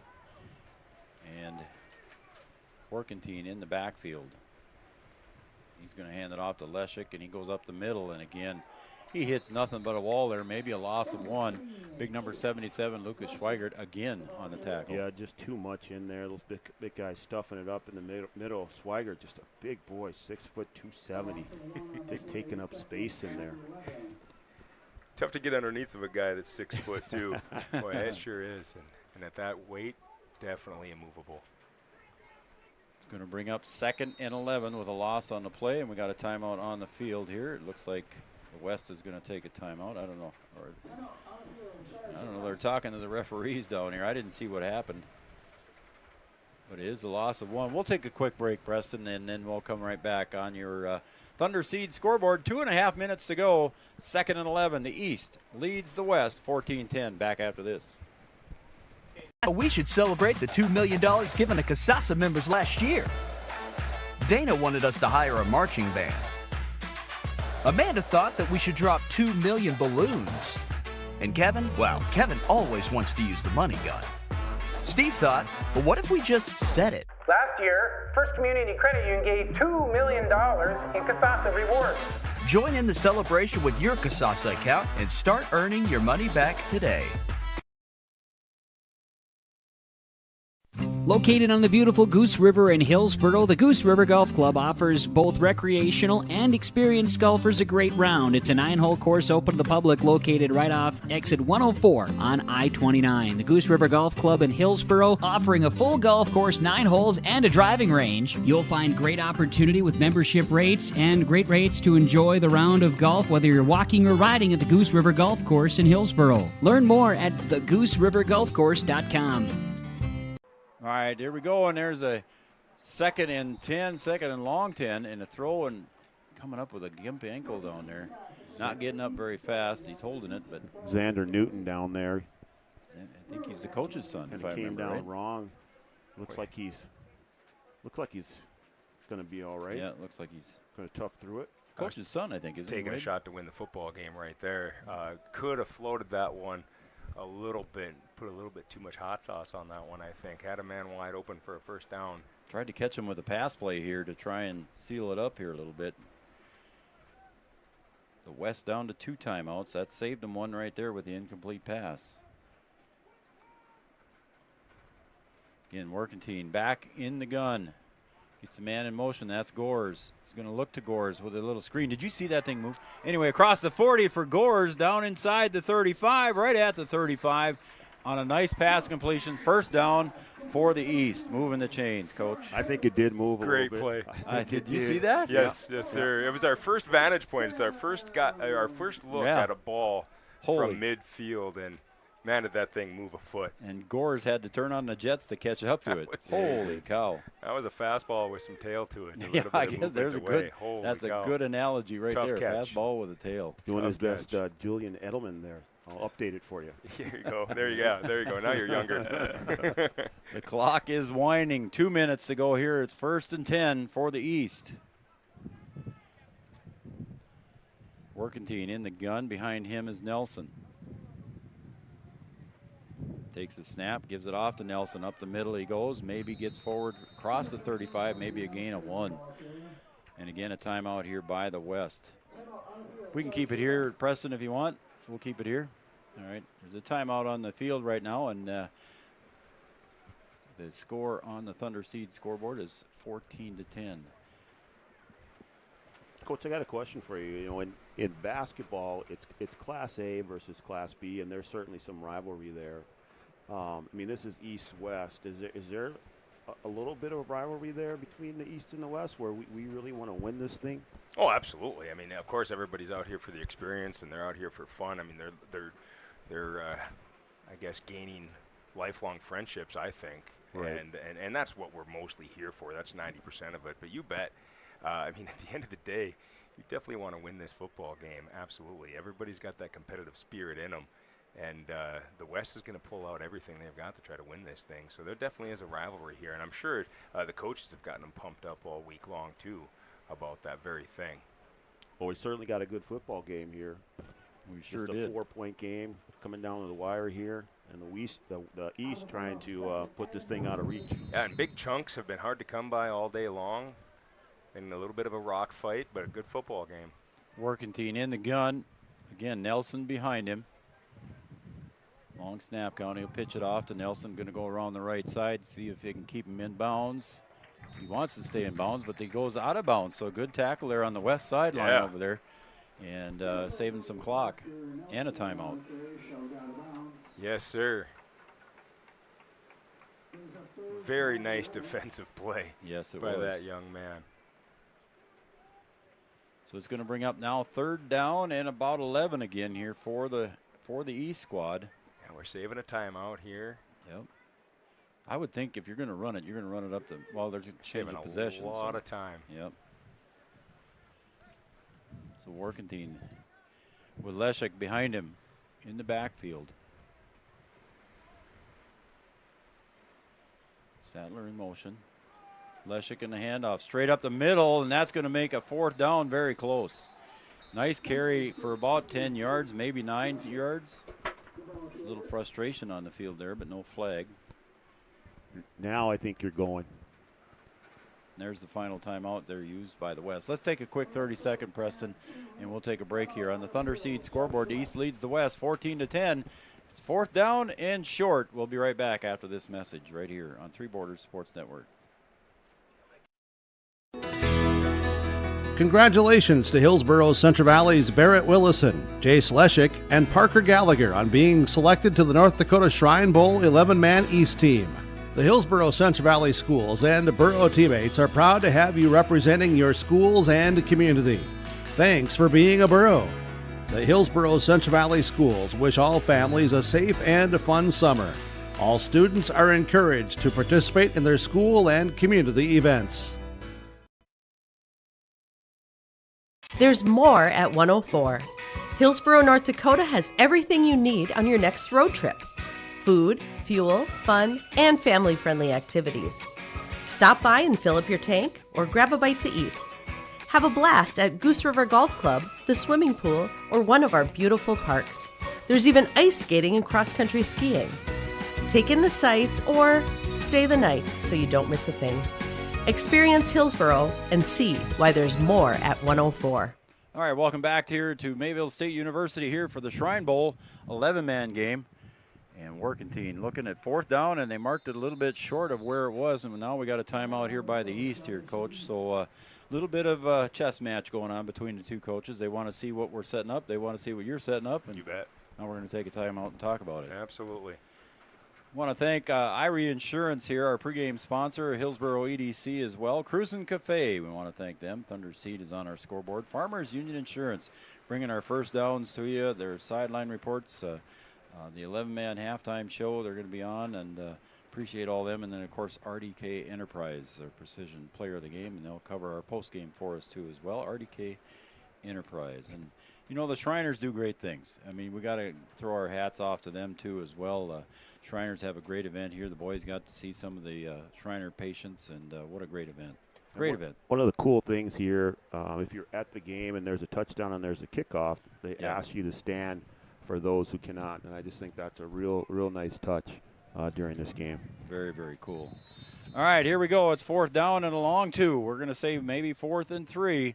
Workington steps up a little bit in the pistol. He's going to take the snap, and he does. He's going to pitch it back to Nelson around the corner, trying to stay in bounds, and they do, but the whistle blows there, and we'll have a change of possession. So, Coach, they're going to have another minute and 23 seconds to go here to try and do something with the ball. Yeah, and they sold out. They went straight zero coverage and brought everything they had. And you're going to give them a chance here. It's going to come down to the wire. Well, I can say one thing. We won't see overtime, I don't think. I'll go out on a limb and say that. That's okay. Well, you might be right for once. Thanks, buddy. So a minute 23 to go in regulation. Here we go. Aiden Jungers takes the snap. He's going to look to the left, throws to the left. Pass incomplete on the far side, intended on the far side for Clay Heimer of Bowman County. Looked like the wind affected that one a little bit. Yeah, I think it did. Pushed that ball way right at the intended receiver. Yep. Had his man, and the ball floated a little bit to the sideline there. So 7 seconds go off the clock in that one. It's a minute 18 to go here. Just got to get positive yardage here, Joe. Jungers looks to the left, and I think that was tipped at the line of scrimmage, I think, Coach. I think tipping it at the line of scrimmage, at least if he didn't, he sure altered it, was Josh Yon. Yeah, you may be right. There's some hands up there at the line of scrimmage, and that ball just didn't look right. No. Looked like it really wobbled coming out of there. Brent Barrett Willison on the line for Hillsborough Central Valley defensively. Jungers scrambles to the right. Now he tries to carry it up forward, and again, no timeouts left, so the clock continues to run here. And you're asking for it, Coach, there, looking for somebody to come back to him and help him out. Yeah, I thought he had a receiver open down on our near side if he comes back to it. Just didn't come back to it fast enough, and it wasn't his fault. It was that the quarterback was under immense pressure. Down to the last down here for the West. What can he do with 4th and 5? Pass down to the other side and knocked away down on the near side by Caden Zapata of West Fargo. And that will be probably the end of the game. A couple kneel downs here and call her good. So do you call it victory formation? Yes. Do you? Yes. I always hear it called that, and I always wonder, you hear it in the pros, you hear it in high school, college level. It's the best play in football, right? That's what they say. You're on the right side. I didn't know. I mean, is that what you call it? You just tell your quarterback, hey, Blake, it's a victory formation, take the knee? Yep. Cool. Protect the quarterback here and protect the ball in case something. Don't do anything out of the ordinary. Don't need to go under center. Do what the center's used to. Yep. Protect the quarterback. I'd like to see him put a man deep here. Yeah. Right? Yep. But Schaefer takes no rush there, so. Yep, no pressure. So we're going to have one more of those here. Are we inside? Yes, we are inside. So that's probably it. I would assume the boys are going to start shaking hands. In the East, looks like they're going to win this one here, 14-10, as we're going to let the clock continue to run. And don't forget to come on back with us here, folks. We got the RDK Enterprise Precision Player of the Game coming up next. We're going to try and catch an interview with him as well. And we'll make that announcement when we come back here after this one. On the Thunder Seed scoreboard, your final score, the East defeats the West 14-10. We'll be back after these messages. Hello, Shane with Irie Insurance. We are proud to announce our Benefits Connect platform. You will have more options with Irie Insurance Benefits Connect. You have choices. Do you know who your group agent is? Do you meet annually to review benefits? Would you like to save money? Would you like more benefits? You have choices. We take a different approach to providing benefits through education, communication, and a personal touch. To find out more about IRE Insurance, go to ireinsurance.com.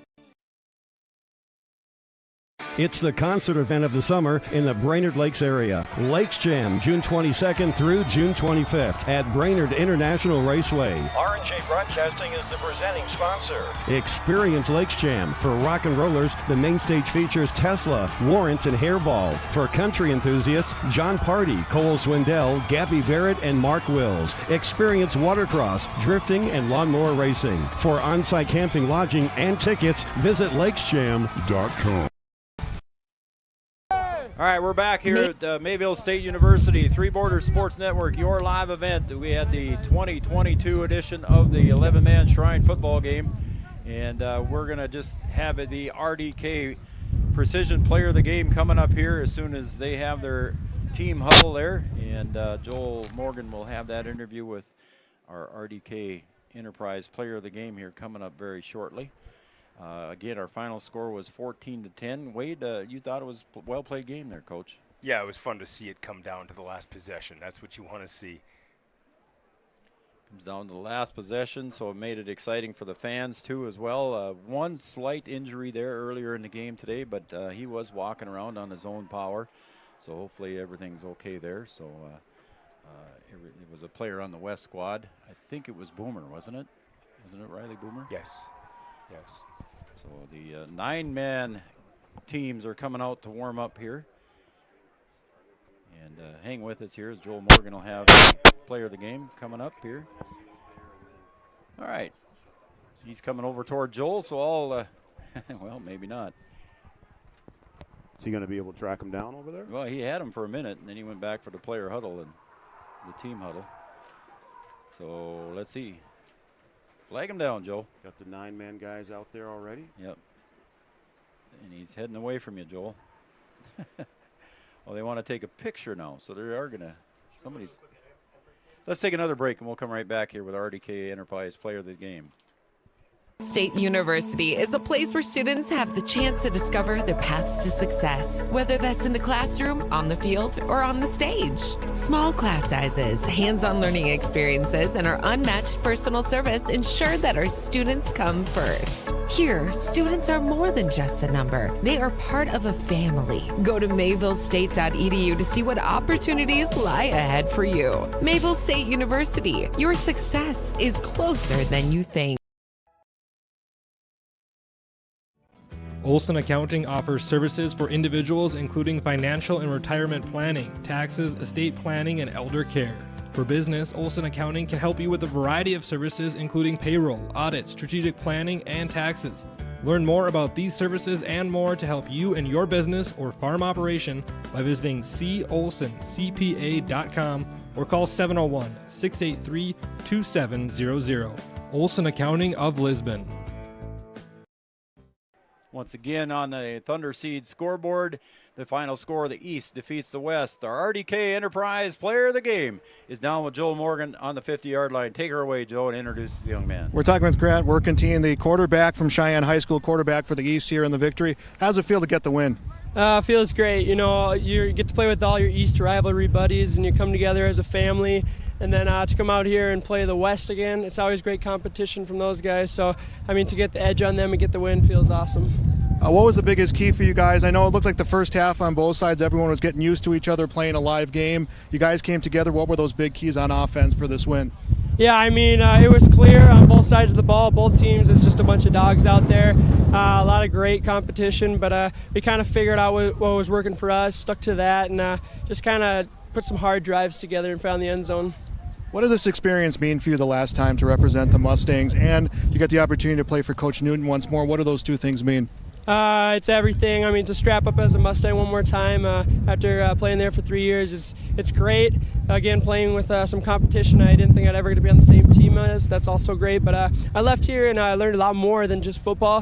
What the Shriners are doing for these kids is amazing. There's so much opportunity for kids out there that might not have thought they'd ever even get to play this game. And I'm fortunate enough to be out here and play this game. So to come here and support the Shriners was amazing, eye-opening, and I'd love to give back. All right, well, congratulations on getting the win here today. Congratulations one more time being a Mustang. Thank you. I appreciate it. Grant Workentine from the East All-Stars. Back to you guys. Thanks, Joel, and thanks, Grant. Great job there, young man. Our RDK Enterprise player of the game here, Grant Workentine. He had a touchdown run, and also he had a pass, a 38-yard pass to Nelson for a couple of scores for him. So Workentine, well-deserved. Very well deserved by that young man, yeah. And he was even he was a big part of the run game today, and completed a few passes and some pretty tough elements. So I think it's an easy choice to give it to him for player of the game. He's just a good football player. Coach Brian, anything else? No, a good football game. Yeah. I think Workentine very worthy of the award. Great kid, and it kind of shows what this game is about. Yeah, you're here to play football.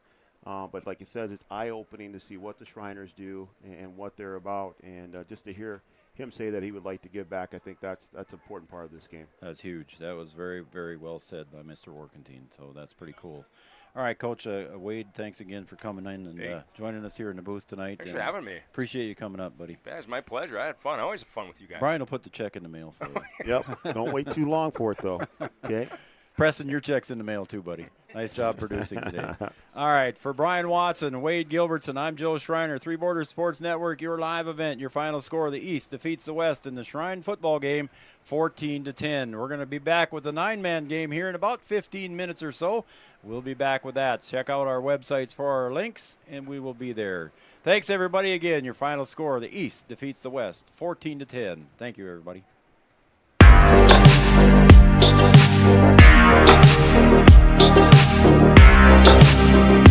you.